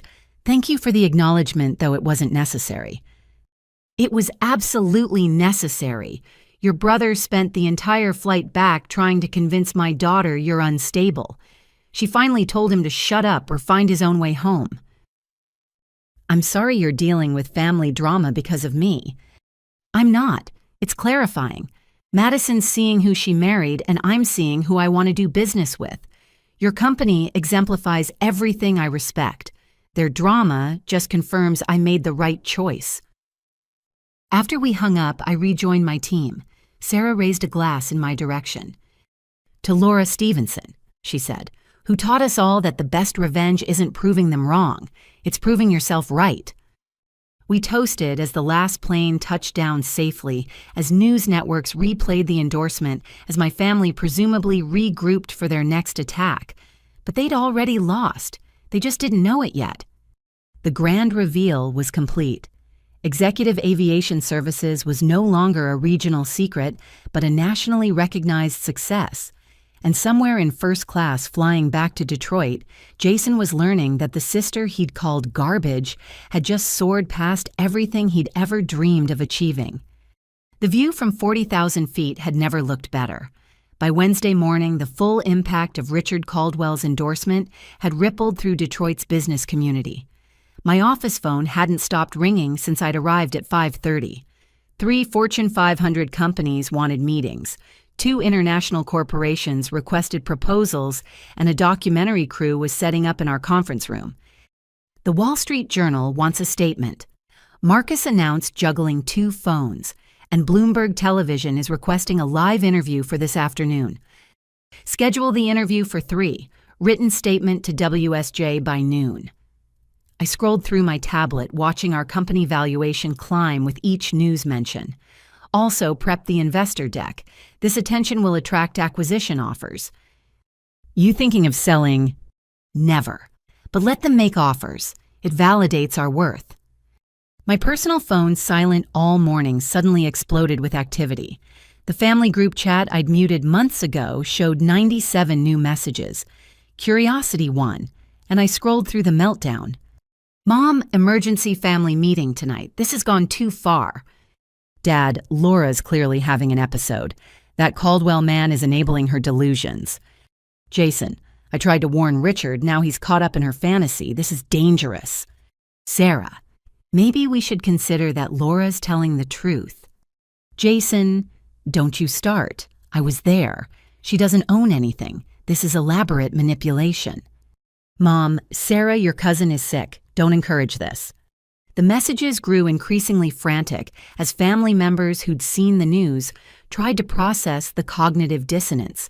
Uncle Frank had shared several links to business articles, each one shut down by Jason with increasingly creative explanations. Ms. Stevenson, Martin Chen appeared in my doorway with his small crew. "Ready when you are." The documentary interview was scheduled for the small conference room away from the chaos of daily operations. Martin had prepared thoughtfully his questions, probing but respectful. "Tell me about the night your brother uninvited you from his wedding." I recounted the family dinner, keeping my tone factual rather than bitter. The camera captured it all. The pain transformed into purpose, the rejection refined into resolve. "When did you decide not to tell them about your success?" "Around year 3. Every achievement I shared was diminished or dismissed. Jason would take credit, saying his connections had helped. Mom would worry I was overextending. Dad would suggest I should be grateful for having any job at all. Eventually, I realized their validation was a currency I didn't need. The wedding footage shows Jason calling you delusional, claiming you have mental health issues. How does that feel?" "Like projection. He's so invested in his version of reality that actual reality threatens him. That's not my problem to solve." We were mid-interview when Marcus knocked urgently. "Sorry to interrupt, we have a situation in the lobby." The monitors showed chaos. My parents, Jason Madison, and several other family members had somehow gotten past the initial security checkpoint. They stood in our marble lobby, Jason gesturing wildly at our company logo, while Madison filmed everything on her phone. "This is it." Jason's voice carried through the security feed. "This is where she comes to play pretend. Watch, they'll all act like she's in charge. It's a group delusion." Our receptionist, Keisha, maintained professional calm. "Sir, I need you to sign in or leave. This is a place of business." "I'm not signing into my sister's fantasy. Where is she? Where's Laura?" "News. Ms. Stevenson is in a meeting. If you'd like to schedule—" "Ms. Stevenson." Jason laughed maniacally. "She's got you all trained well. How much is she paying you to play along?" Security was already moving to intervene, but I held up a hand. "Martin, would you like some additional footage for your documentary?" His eyes lit up. "Absolutely." "Then let's go meet my family." We took the executive elevator to the lobby, the camera crew following discreetly. As the doors opened, I heard Mom's voice. "This is what we mean. She's convinced all these people she's someone important. It's a shared psychosis." "Good morning," I said, calmly stepping into view. The lobby fell silent. Jason's face cycled through emotions like a slot machine before settling on rage. "There she is." He pointed dramatically. "The pretend CEO in her pretend office with her pretend employees." "Jason," Madison hissed, "people are staring." "Let them stare. They should know they're enabling mental illness." I turned to Martin's camera. "This is my brother, Jason, my parents, Robert and Helen, and my sister-in-law, Madison. They've come here today because they believe I'm delusional, that this company I built doesn't exist, that the jets we operate are fantasy, that the endorsement from Richard Caldwell yesterday was, what did you call it, Jason, an elaborate hoax." "You fooled him somehow," Jason insisted. "Probably hired actors, rented planes for a day. This whole thing is smoke and mirrors." "Mr. Stevenson," Keisha interrupted politely, "would you like to see our FAA certifications, our business licenses, our tax records going back 9 years? Fake all fake." But his voice cracked, uncertainty creeping in. Whitney Morrison chose that moment to walk through our doors. Dressed impeccably in a business suit, she looked every inch the corporate executive she'd become. Laura, perfect timing. I wanted to discuss the Chen Technologies contract. She stopped taking in the scene. "Oh, the family intervention Madison mentioned. Is this really happening in your corporate lobby?"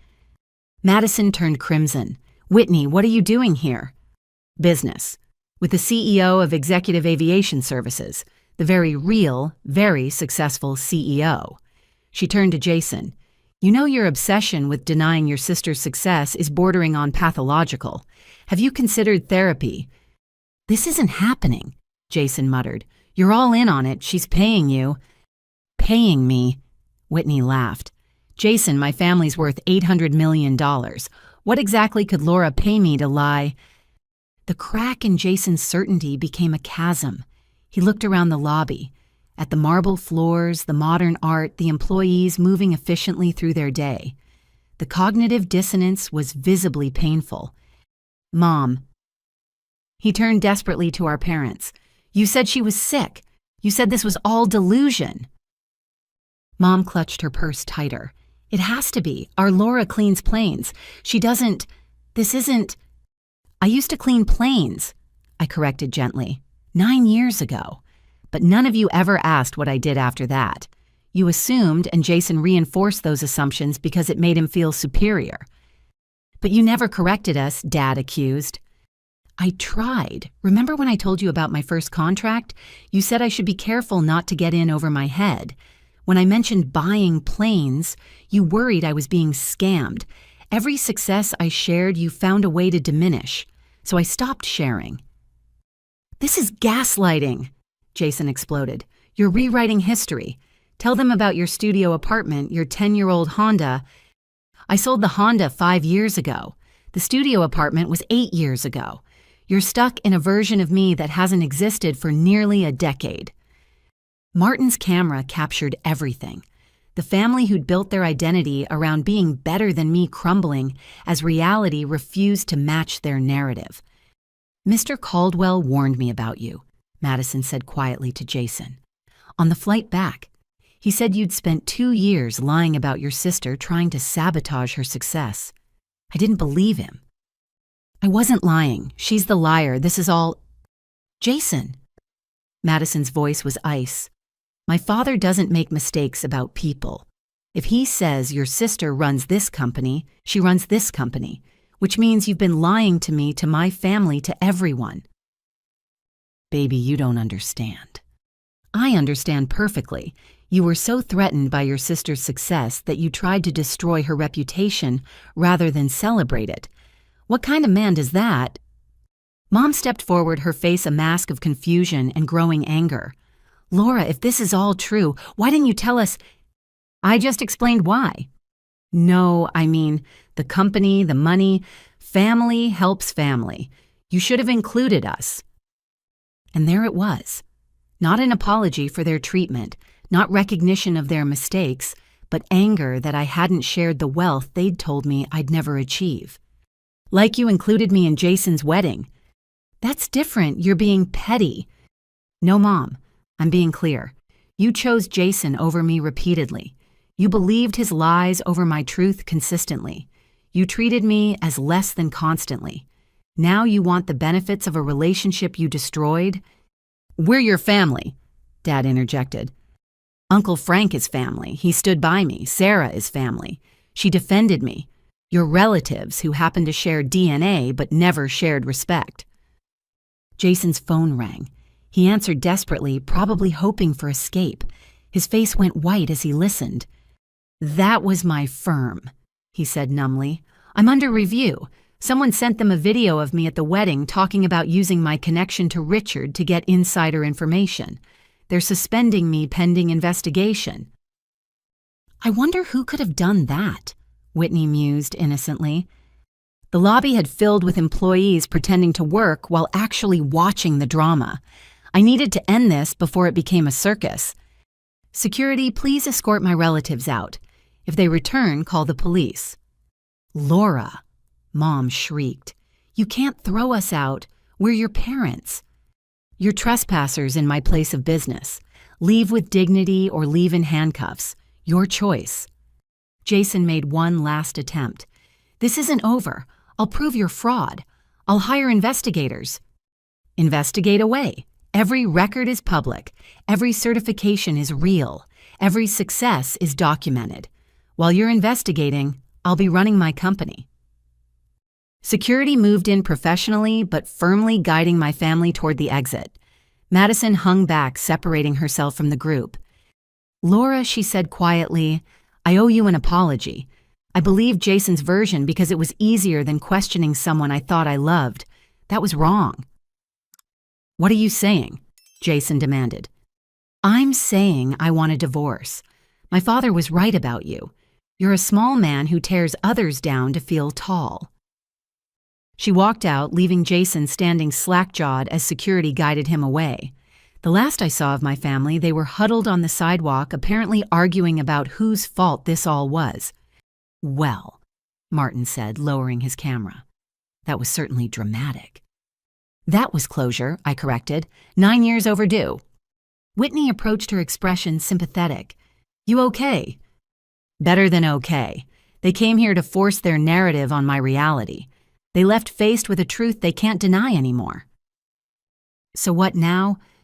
"Now I have a Bloomberg interview at 3 a company to run and a life to live without people who never saw my worth."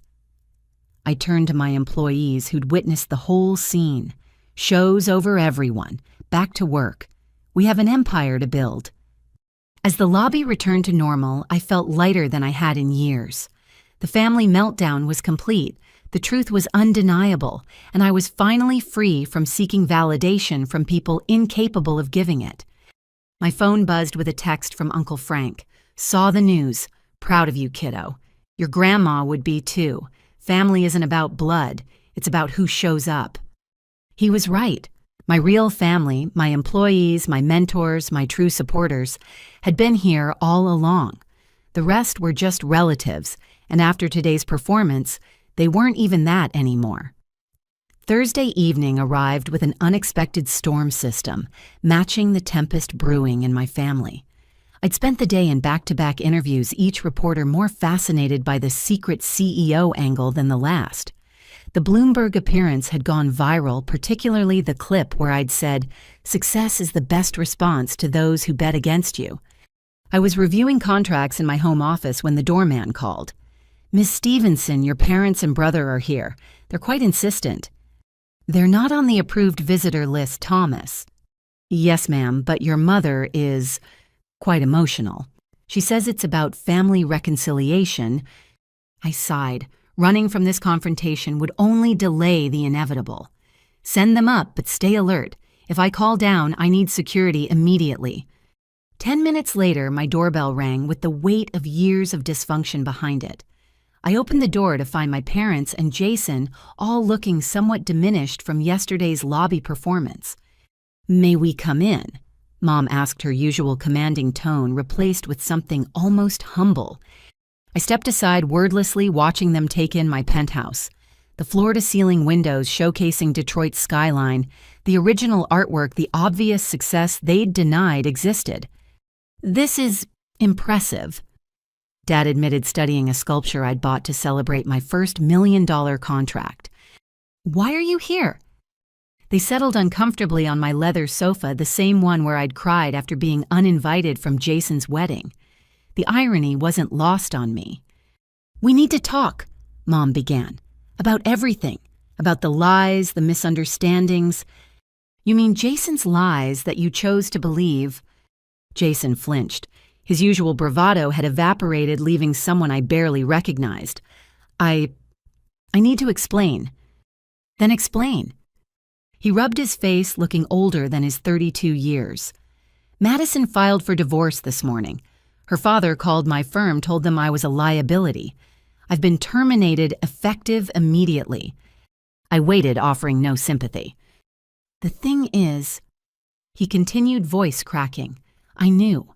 Part of me always knew you were telling the truth about your success, but admitting it meant acknowledging that my little sister had surpassed me in every way that mattered."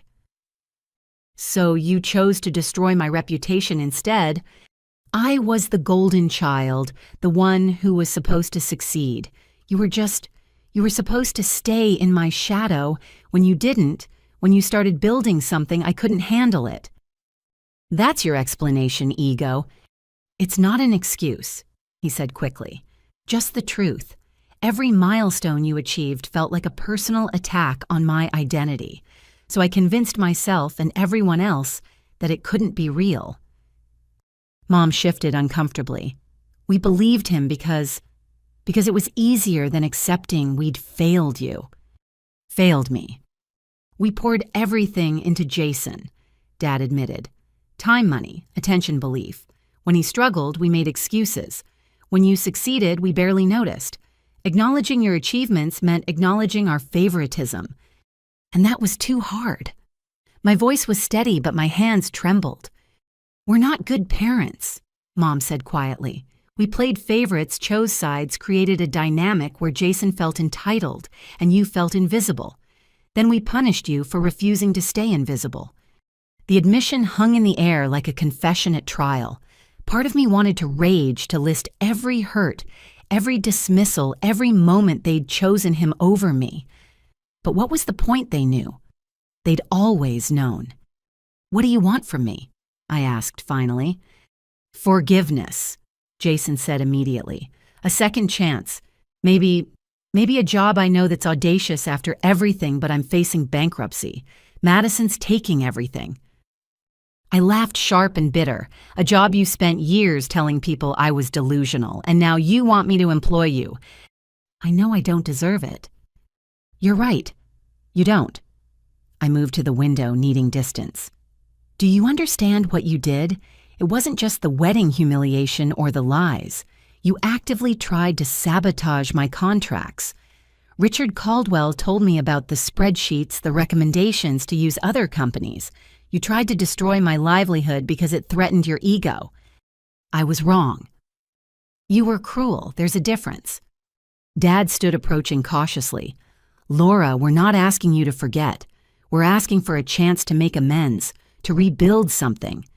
Rebuild what we never had anything to rebuild from.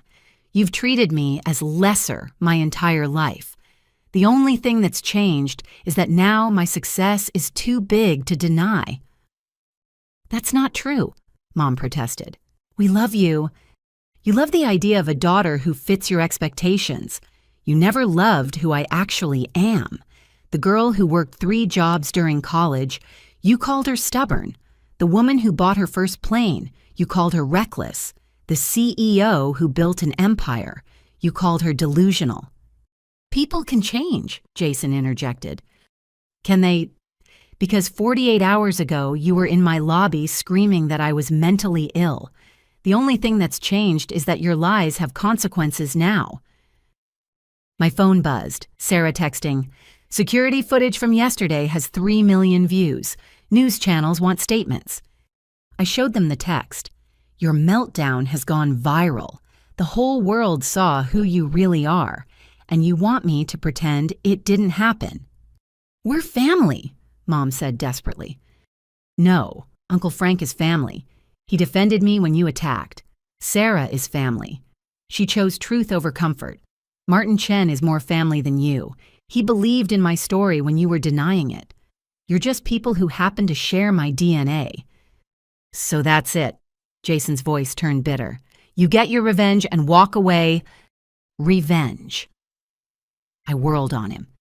You think this is revenge? I didn't pursue success to spite you. I didn't build this company to prove you wrong. I did it because I had dreams bigger than your small minds could comprehend. You're not important enough to be my motivation. That hit harder than any anger could have. Jason physically recoiled from the truth that he'd been irrelevant to my success. But we're important enough for you to keep secrets from... Mom accused. You taught me to keep secrets. Every time I shared an achievement, you diminished it. Every time I expressed an ambition, you discouraged it. You trained me to succeed in silence because my voice threatened Jason's volume. We made mistakes. You made choices. Daily deliberate choices to value one child over another. And now when the overlooked child has something you want, money, status, connections, suddenly you want reconciliation. That's not why we're here, Dad protested. Isn't it Jason needs a job? You need to save face after yesterday's viral humiliation. Where's the accountability? Where's the genuine recognition of the damage you did? Silence stretched between us, filled with years of unspoken truths. You're right, Jason said finally, about all of it. I sabotaged you because I'm weak. I lied because I'm insecure.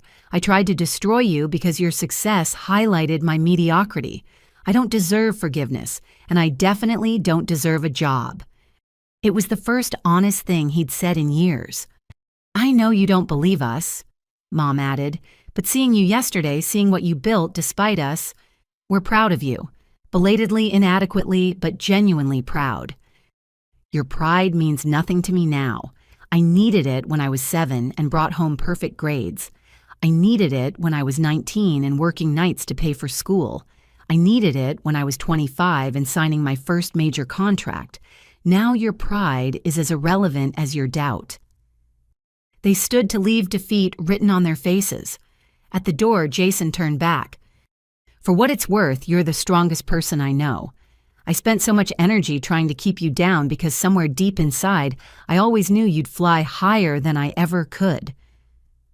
After they left, I stood in my empty penthouse surrounded by the trappings of success they'd never believed I'd achieve.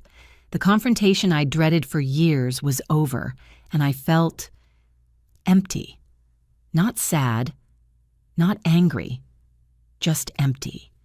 My phone rang, Uncle Frank. Heard about the family meeting, he said without preamble. You okay? I don't know. I said everything I needed to say, but it doesn't feel like closure. Because closure isn't something they can give you. It's something you give yourself. You built a life despite them. That's your closure. He was right. My closure wasn't in their apologies or recognition. It was in the company I'd built, the people I'd helped, the dreams I'd achieved without their belief. Uncle Frank, thank you for being the family I needed. Always, kiddo. Your grandma would be proud. Hell, I'm proud. Now go live your life. The best revenge is a life well lived, and yours is just getting started. As I hung up, I realized the confrontation had given me one thing: freedom. Not from anger or hurt. Those would take time to heal. But freedom from seeking their approval, from hoping for their understanding, from needing their validation. They'd shown me who they were consistently. Today, I'd finally shown them who I am, someone who succeeded not because of them, not in spite of them, but entirely without them. And that more than any revenge was the ultimate triumph. 2 weeks after the confrontation, March had given way to April, and with it came a cascade of consequences I couldn't have orchestrated better if I'd tried. I sat in my office reviewing the Forbes article about executive aviation services when Marcus knocked with barely contained excitement. "You need to see this," he said, pulling up a news feed on the conference room screen. The headline read, "Caldwell Industries Cuts Ties with Stevenson Consulting After Ethics Violations." The article detailed how Jason's firm had conducted an internal investigation, finding multiple instances of him attempting to leverage his connection to Richard Caldwell for insider information. The termination was just the beginning. They were pursuing legal action to recover damages. "There's more." Marcus continued, switching screens. Madison Caldwell gave an interview to Detroit Magazine. The video showed Madison polished as ever, but with a steel in her eyes I'd never seen before. "I married a man who spent 2 years lying about his own sister's achievements. If he could maintain such an elaborate deception about family, what else was he lying about?" The interviewer leaned forward. "You're suggesting there were other deceptions." "I'm not suggesting, I'm stating. Jason Stevenson presented himself as a successful consultant with executive-level responsibilities. In reality, he was a mid-level analyst drowning in debt. He lied about his position, his salary, his connections, everything." "And you discovered this, how?" "My father's investigation after the merger announcement, when Jason tried to sabotage his own sister's company, a company my father had personally vetted.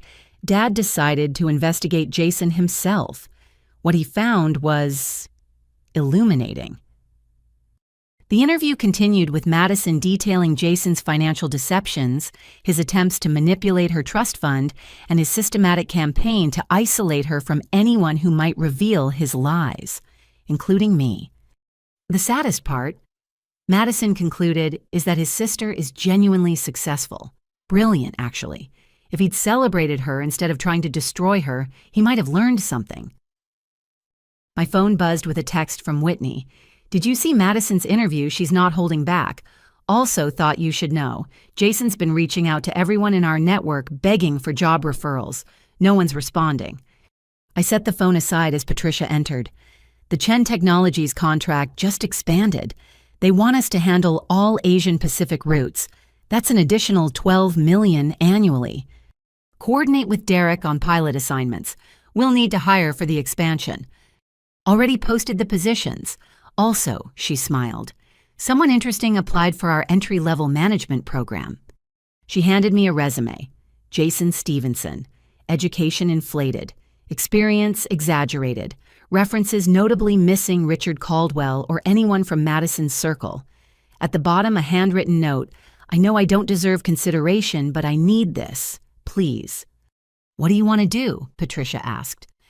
"Process it like any other application. If he meets our minimum requirements, he gets a standard interview. No special treatment, positive or negative." "You're considering hiring him." "I'm considering treating him like any other applicant. That's more fairness than he ever showed me." She left, and I returned to the Forbes article. They'd interviewed several employees, all praising the company culture, the opportunities for advancement, the CEO who'd started where they did. Harold, my first mentor, was quoted, "I knew Laura would build something special. She saw potential where others saw problems." Another knock. Sarah entered with an envelope. This just arrived by courier. Inside a formal letter on Stevenson family letterhead. Apparently they had letterhead now. Mom's careful script filled the page.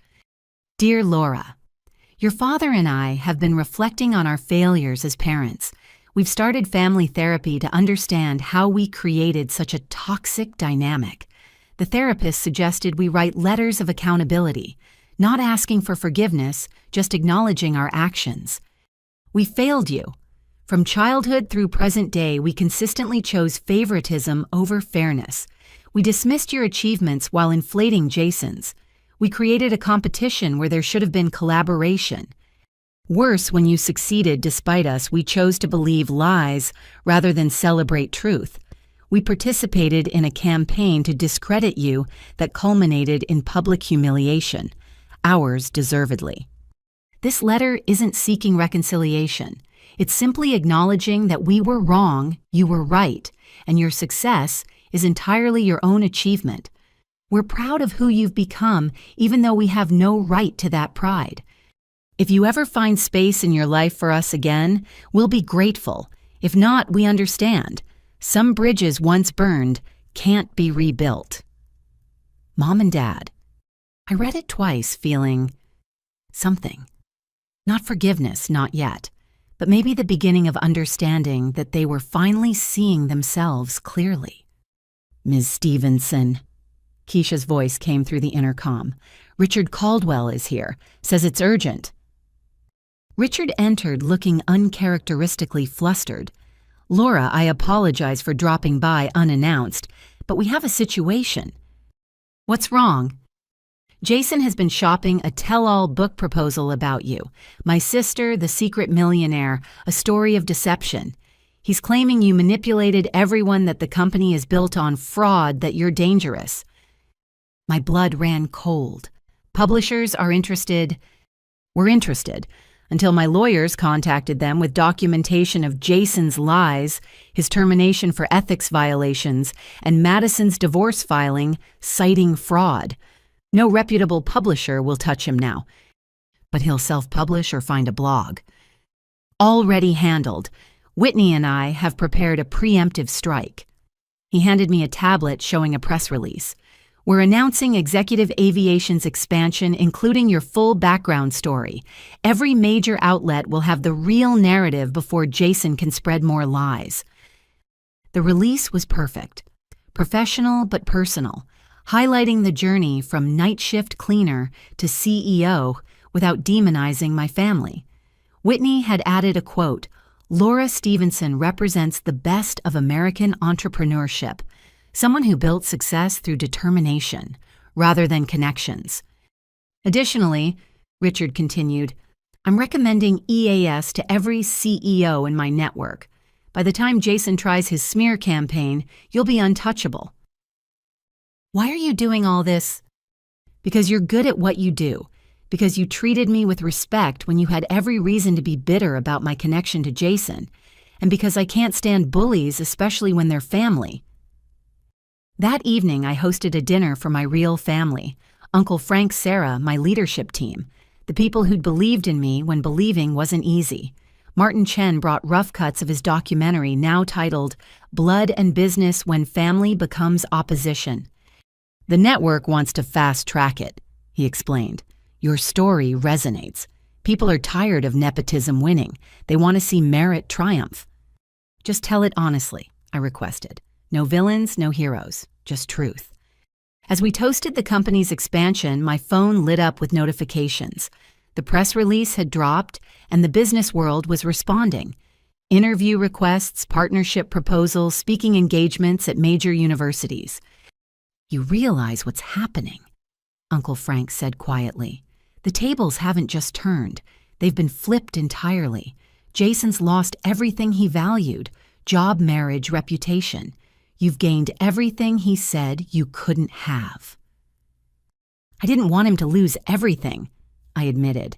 I just wanted him to stop trying to destroy me. Sometimes those are the same thing. He defined himself by being above you. Without that delusion, he has to figure out who he really is. Sarah raised her glass. To Laura, who showed us that the best revenge isn't destroying your enemies. It's building something so magnificent they destroy themselves trying to tear it down. We drank to success earned, rather than given to families chosen, rather than assigned. Outside Detroit glittered with possibility, and for the first time in my life, I felt truly free from the weight of others' expectations. The girl who'd cleaned planes now owned them. The sister deemed embarrassing was now untouchable. The family failure had become the only real success story the Stevensons had ever produced. The tables hadn't just turned. They'd been completely rebuilt, and I was sitting at the head of my own. 6 months later, October painted Michigan in brilliant reds and golds, a perfect backdrop for Executive Aviation Service's 5th annual charity gala. What had started as a small scholarship fund had grown into a full foundation providing aviation training to underprivileged youth across the Midwest. I stood on the ballroom stage at the Renaissance Center, looking out at 500 guests who'd paid premium prices to support our cause. Industry leaders, politicians, celebrities, people Jason would have killed to network with all here because they believed in our mission. When I started cleaning planes at 19, I began my speech. I never imagined I'd one day own them. But someone believed in me. Harold Morrison, who saw potential, where others saw just another kid with a mop. Tonight we continue his legacy by opening doors for young people who've been told their dreams are too big. The audience erupted in applause. In the front row sat my scholarship recipients, 23 young men and women, wearing their flight school uniforms with pride. Melissa Hartford, my first scholarship winner, was now a certified pilot working for our company. As I detailed the foundation's expansion, new partnerships with major airlines internship programs, full-ride scholarships to aviation universities, I noticed movement at the back of the ballroom. Jason, in an ill-fitting suit, standing uncertainly by the door. He'd lost weight, his former swagger replaced by something almost humble. We'd had minimal contact since his failed book attempt, though Sarah mentioned he'd been working warehouse jobs while fighting legal battles from his former firm. I continued my speech announcing that Richard Caldwell and Chen Technologies were doubling their contribution, bringing our fundraising total to $8 million. The crowd celebrated as I introduced Whitney, now the foundation's board president. Laura Stevenson changed my perspective on success, Whitney told the audience. She showed me that true achievement isn't about climbing ladders others built, but building your own and helping others climb with you. After the formal program, I worked the room discussing expansion plans with investors, sharing stories with other CEOs who'd built from nothing. The mayor stopped by to discuss our new job training initiative. A Fortune reporter wanted to feature us in their Companies That Care issue. Laura. I turned to find Jason closer now, but maintaining respectful distance. The confident consultant was gone, replaced by someone who'd learned humility the hard way. Jason, I wasn't expecting you. I bought a ticket.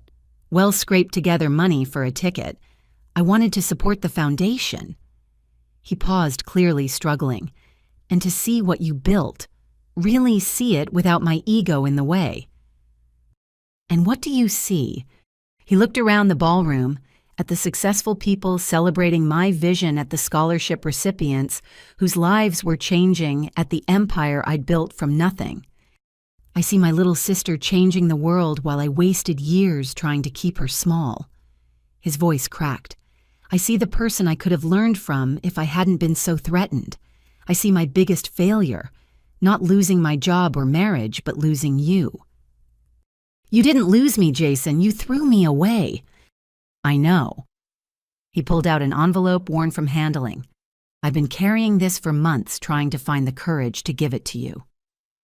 Inside was a single page, his handwriting more careful than I'd ever seen. Laura, I won't ask for forgiveness. Some things are unforgivable. I won't make excuses. There are none.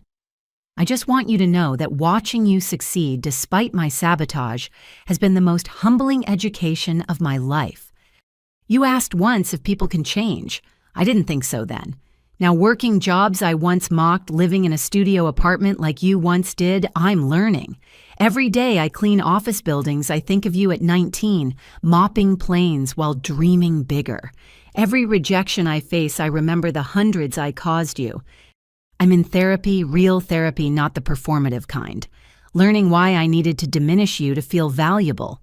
Understanding that my identity was so fragile, your strength felt like an attack. This isn't a plea for reconciliation. It's just acknowledgement. You were always the strong one, the smart one, the brave one. I was just too weak to see it. Your brother, if you'll still allow that, Jason. I folded the letter carefully. What do you want me to do with this? Nothing. Everything. Whatever gives you peace. I just needed you to know that I know. That the delusions were mine, the mental illness was mine, the failure was mine. Your success was never my story to tell. Before I could respond, Uncle Frank appeared. Laura the mayor wants to discuss... Oh, Jason. Uncle Frank. Jason said quietly. I heard you've been on the foundation board from the beginning. Thank you for standing by her.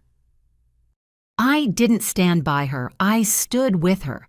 There's a difference. Uncle Frank's tone was firm but not cruel. Standing by implies she needed support. Standing with means recognizing she was already standing tall. Jason nodded, accepting the correction. I should go. This is your night, Laura. I just needed you to see that I finally see. He started to leave, then turned back. For what it's worth, that entry-level job I applied for, I withdrew my application. Not because I don't need it, but because I haven't earned the right to benefit from what you built. Maybe someday, if I do the work, I'll deserve to reapply. Until then, I'll keep learning humility from the ground up. Literally. After he left, Uncle Frank squeezed my shoulder. You okay? Yeah, it's strange seeing him broken down like that. He's not broken. He's being rebuilt. Sometimes we have to demolish the false foundation before we can build something real. Whitney joined us having watched the exchange. That took courage, him coming here. It took more courage for Laura to build this while he tried to tear her down, Uncle Frank countered. Both can be true, I said. Jason's learning courage. I learned it years ago because I had to. Maybe that's the difference between us. I was forced to grow strong. He was allowed to stay weak. The evening continued with dancing, more donations, and countless conversations about the future. Richard Caldwell announced that Executive Aviation was handling Chen Technologies' upcoming IPO roadshow. The governor's office wanted to partner on a statewide aviation training program. Netflix was interested in adapting Martin's documentary into a limited series. As the gala wound down, I stood on the terrace overlooking the Detroit River. The city lights reflected on the water, creating paths of illumination in the darkness. Sarah joined me now, my VP of Operations, wearing the confidence success had given her. Remember 2 years ago, she asked, when you were banned from Jason's wedding? Feels like a lifetime ago. In a way it was. That version of you, the one still hoping for family approval, she's gone. This version...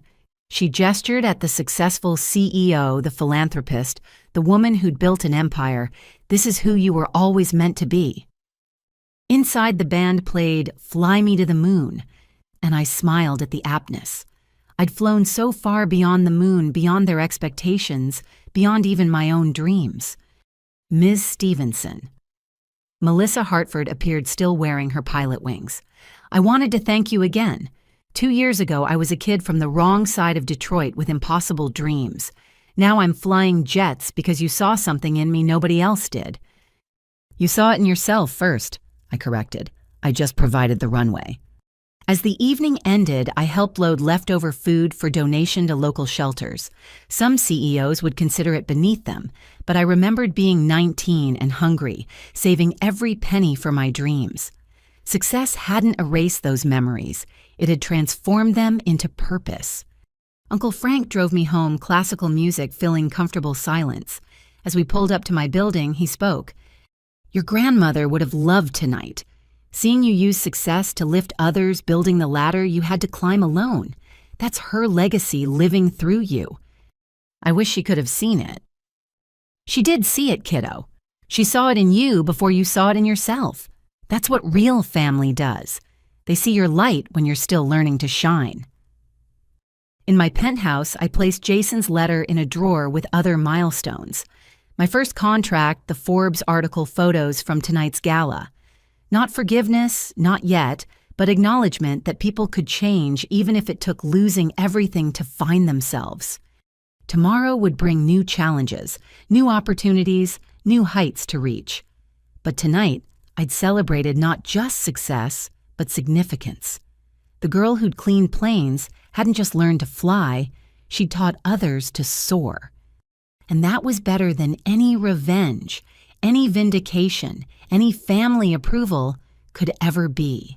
That was legacy. That was purpose. That was the beginning of something bigger than personal triumph. That was lifting while climbing, and the view from here was spectacular. 1 year after the charity gala, I stood in the boardroom of Stevenson Industries, no longer just executive aviation services, but a full aerospace conglomerate.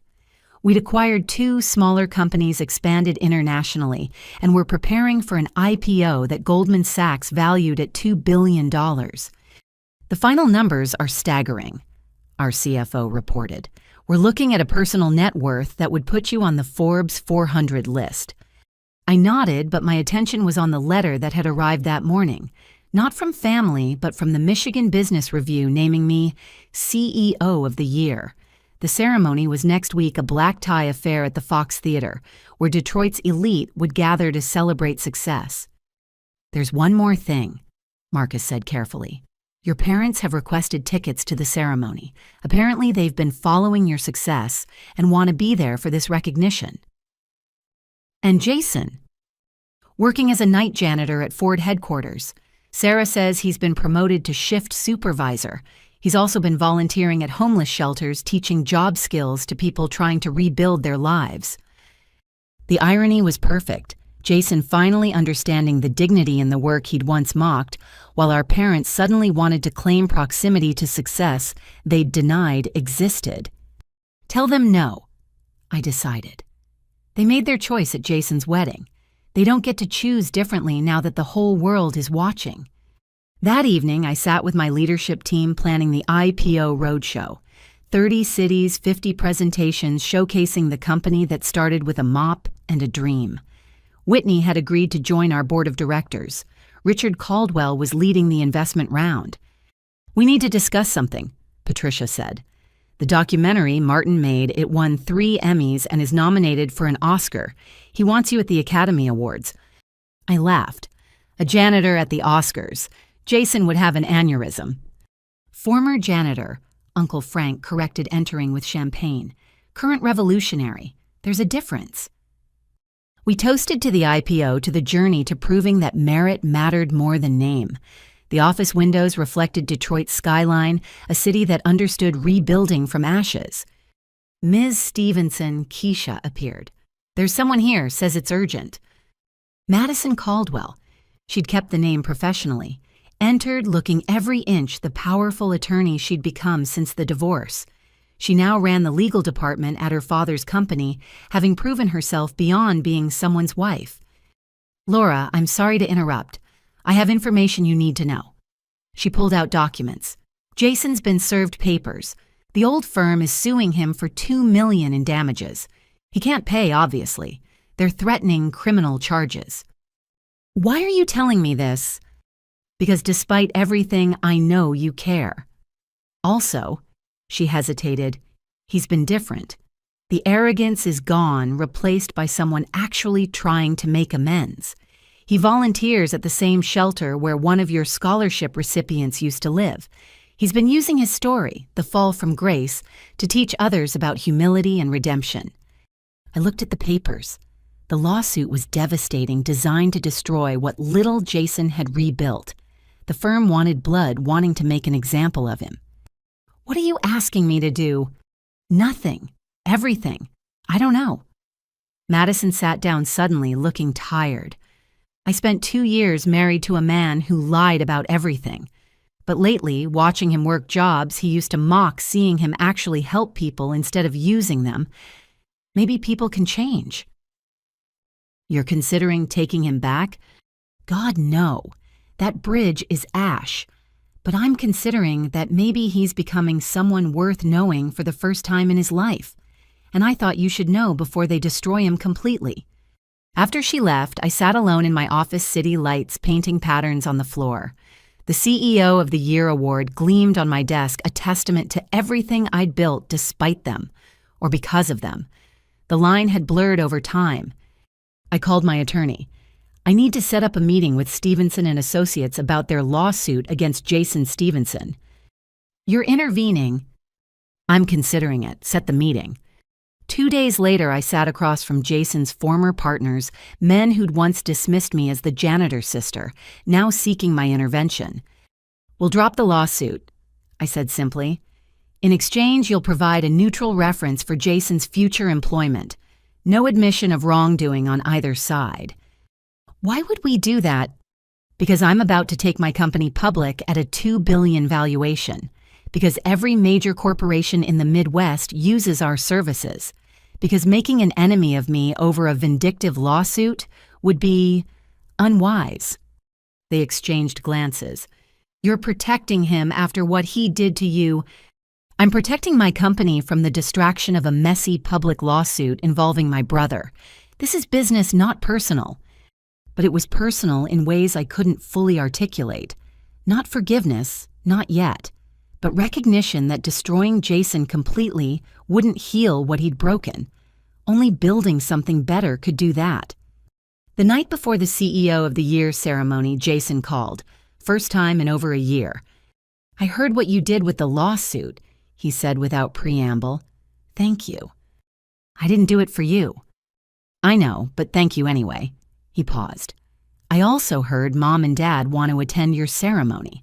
For what it's worth, I told them they haven't earned that right, that showing up for your success after abandoning you during struggle is just another form of using you. You told them that someone needed to. I spent 30 years being their golden child while they tarnished you. Least I can do is tell them the truth now. Another pause. I won't be there either. Not because I don't want to celebrate you, but because your moment shouldn't be about our family drama. It should be about what you built. What are you doing that night? Working. Got a shift at the shelter teaching resume writing. Turns out I'm good at helping people package themselves honestly instead of inflating their worth. The growth was real hard-won through loss and humility. Jason, after the IPO settles after the dust clears. Maybe we could have coffee. Not as CEO and applicant, not as success and failure, just as siblings figuring out if there's anything worth salvaging. Silence then. I'd like that, but only when you're ready. I've got time. Turns out rebuilding yourself from foundation up takes years. You'd know better than anyone. The night of the ceremony, I stood on stage at the Fox Theater accepting the CEO of the Year award. The audience, fellow CEOs, government officials, business leaders, gave a standing ovation. In my speech, I talked about second chances, about building ladders for others, about success, meaning nothing if you climbed alone. 9 years ago, I was cleaning planes at night, I concluded. Tonight, I run a company that employs thousands. The difference wasn't talent or luck or connections. It was people who believed in me when I was nobody. Harold Morrison, who sold me his contracts. David Chen, who took a chance on expansion. Uncle Frank, who stood by me when Blood Family walked away. Success isn't a solo flight. It's a formation lifting each other higher. In the audience, Uncle Frank wiped tears. Sarah beamed with pride. Whitney and Richard applauded enthusiastically. Martin filmed everything for his follow-up documentary, My Chosen Family celebrating what we'd built together. Outside the theater, protesters held signs, "Fair wages for aviation workers." I stopped recognizing some faces, people from my old cleaning crew. Instead of avoiding them, I approached. "You're right," I told the surprised group. "Let's set up a meeting. If executive aviation is going public, our workers should share in that success." The lead protester, someone I'd worked beside years ago, stared in shock. "You're serious?" Every person cleaning our planes deserves what I got, a chance to build more. Let's discuss employee stock options, better wages, advancement programs. Real change, not just promises. As my motorcade pulled away, I saw a figure in a janitor's uniform watching from across the street. Jason on break from his shift, seeing his sister choose justice over mere success. He raised his hand in a small wave, and I returned it. The final reckoning wasn't about revenge or vindication. It was about becoming someone who could transform pain into purpose, rejection into revolution, dismissal into an empire that lifted others. Tomorrow, Executive Aviation would begin trading on the New York Stock Exchange. The girl who'd been called a garbage collector would ring the opening bell, surrounded not by the family who'd failed her, but by the family she'd found. And somewhere in Detroit, a former golden child was learning humility, one floor at a time, while his sister soared in skies he'd tried to keep her from reaching. The reckoning was complete, the future was unlimited, and the view from 40,000 feet had never been clearer. 2 years after ringing the opening bell at NYSE, I stood in the garden of my grandmother's old house, now transformed into the Morrison Stevenson Center for Youth Aviation. Uncle Frank had helped me purchase and renovate it, turning the place where I'd last felt unconditionally loved into a beacon of hope for others. Welcome to graduation day. I addressed the crowd of 200. 50 young adults in pilot uniforms, their families beaming with pride, industry leaders who'd become partners in our mission. The center had grown from a scholarship program to a full academy, providing everything from pilot training to aerospace engineering degrees. Melissa Hartford, now our lead instructor, introduced each graduate. Kids from neighborhoods written off by society, young adults who'd been told to be realistic about their dreams, former foster children who'd aged out of the system with nowhere to go. Each one proof that talent existed everywhere. Opportunity was what was scarce. When I started this journey 15 years ago, I continued my speech. I was angry. Angry at family who didn't believe in me, at systems that valued connections over competence, at a world that saw my dreams as delusions. That anger fueled my climb, but it wasn't until I transformed it into purpose that I truly soared. In the audience, I spotted familiar faces. Sarah, now president of our aviation division. Whitney, whose foundation had merged with ours to create nationwide impact. Richard Caldwell, whose investment had launched our international expansion. Martin Chen, documenting our 5th anniversary for his latest project. And in the back row, almost hidden behind a pillar, Jason. He'd earned his way back slowly. First as a volunteer, then part-time instructor teaching life skills, now full-time coordinator of our Second Chance program for adults rebuilding after failure. Not because he was my brother, but because he'd become genuinely gifted at helping people rise from ashes. Success isn't about proving doubters wrong, I continued. It's about proving believers right. The believers might be few at first. In my case, an elderly man who sold me his cleaning contracts, an uncle who stood by me, a grandmother who saw my light before I did. But each success creates more believers, and each believer creates more success. The graduates sat transfixed, seeing their own stories in mine. Tomorrow they'd start careers at major airlines, aerospace companies, our own expanding fleet. But today they were kids who'd made it against odds that would have crushed others. The world told you to be realistic. You chose to be revolutionary. They said know your place. You built your own. They called your dreams delusions. You called them destinations. I paused, meeting eyes with Jason. And if someone who should have supported you tried to clip your wings, you didn't let their limitations become your own. You flew anyway. After the ceremony, families toured the facility.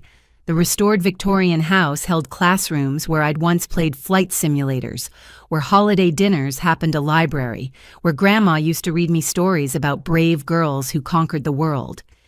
Ms. Stevenson. A young graduate approached nervously.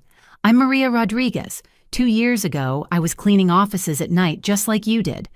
My family said I was wasting my time with flight school applications. Today I'm starting at United Airlines because of your program. Because of your determination, I corrected. We just provided the runway. As the celebration continued, Jason approached. 5 years of rebuilding had changed him. The arrogance replaced by earned confidence, the entitlement evolved into empathy. Proud of you, he said simply.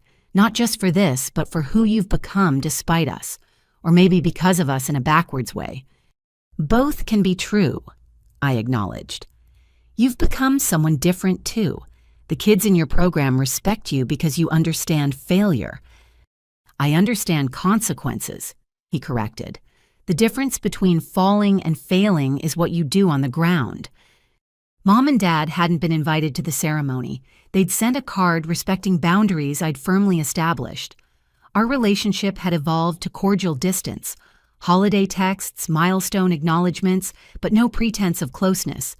They'd learned to be proud from afar, understanding that proximity to my success was a privilege they'd forfeited long ago. 10 minutes to the scholarship announcement, Sarah interrupted. You ready? I took the podium again as the crowd reassembled. Executive Aviation's IPO created tremendous wealth, but wealth without purpose is just numbers. Today I'm announcing the Stevenson Foundation's largest commitment yet, $100 million over 10 years to create aviation academies in underserved communities nationwide. The gasps were audible. Even Richard Caldwell looked stunned by the amount.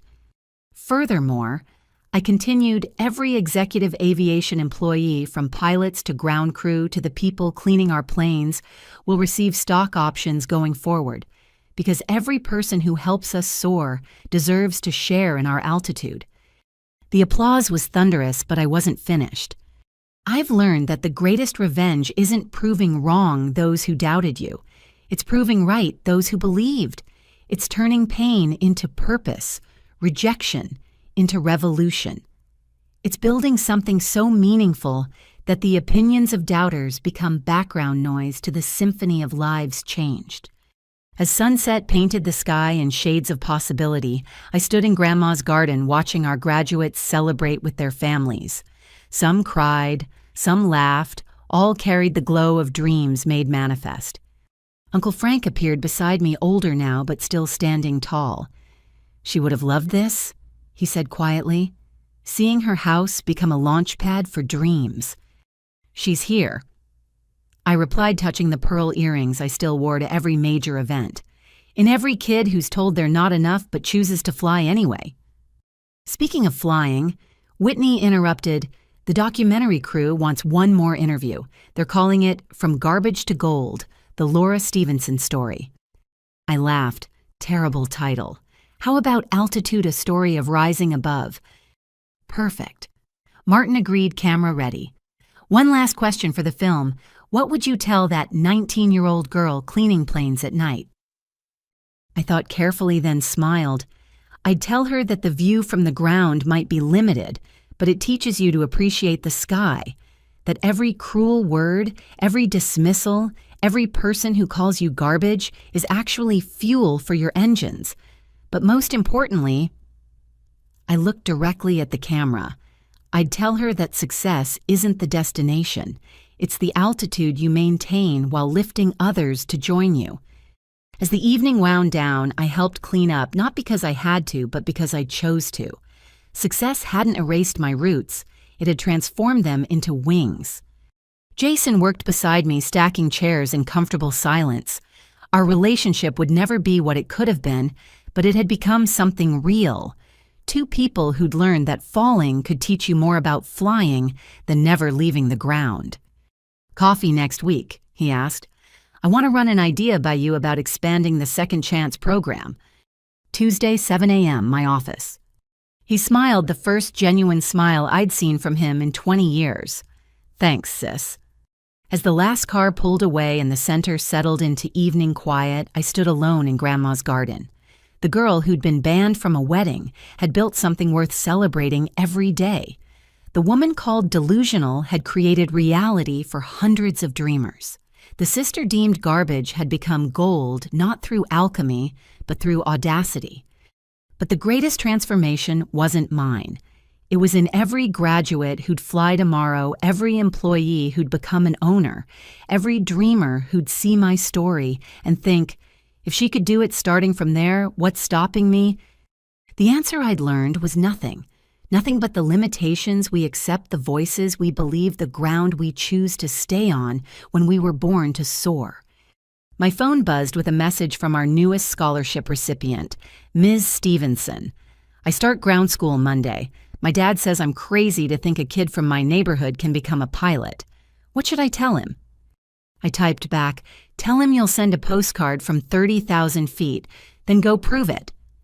Because in the end, that's what it was all about. Not revenge or recognition or even redemption. It was about proving that the distance between the ground and the sky was measured not in feet, but in faith. Faith in yourself when no one else believed, faith in your dreams when others called them delusions, faith that today's garbage collector could be tomorrow's CEO. The garden lights came on, automatically illuminating paths where I'd once played, now walked by future pilots, engineers, and executives. Grandma's house had become what she'd always believed I could be, a light for others finding their way in the dark. Walking to my car, I paused at the inscription we'd added to the entrance. For every dreamer who was told to be realistic, every worker who was called worthless, every person who chose to fly when others tried to clip their wings, your altitude is limited only by your attitude.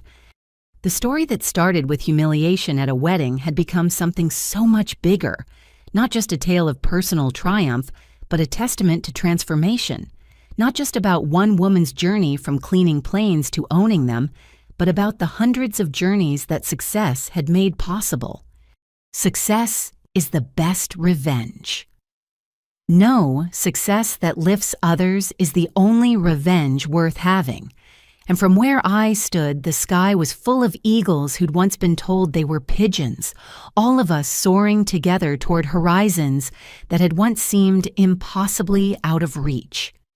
The view from here, absolutely spectacular, and getting better with every dreamer who joined us in the sky. Thank you for sharing this journey with me. If you've ever been told your dreams are too big, your goals unrealistic, or your place is at the bottom, remember this. The only person who gets to decide your altitude is you. Whether you're cleaning offices tonight or running companies tomorrow, your worth isn't determined by your current position, but by your determination to rise. What dreams have others called delusional? What goals have family or friends dismissed as impossible? Share your story in the comments below. Let's create a community of dreamers who refuse to be grounded by others' limitations. And if this story resonated with you, please like and subscribe. Share it with someone who needs to hear that their current struggles are just the runway, not the destination. Together we can prove that the best revenge isn't just massive success. It's success that transforms pain into purpose and lifts others while we climb. Until next time, keep flying high. Your dreams are waiting at cruising altitude.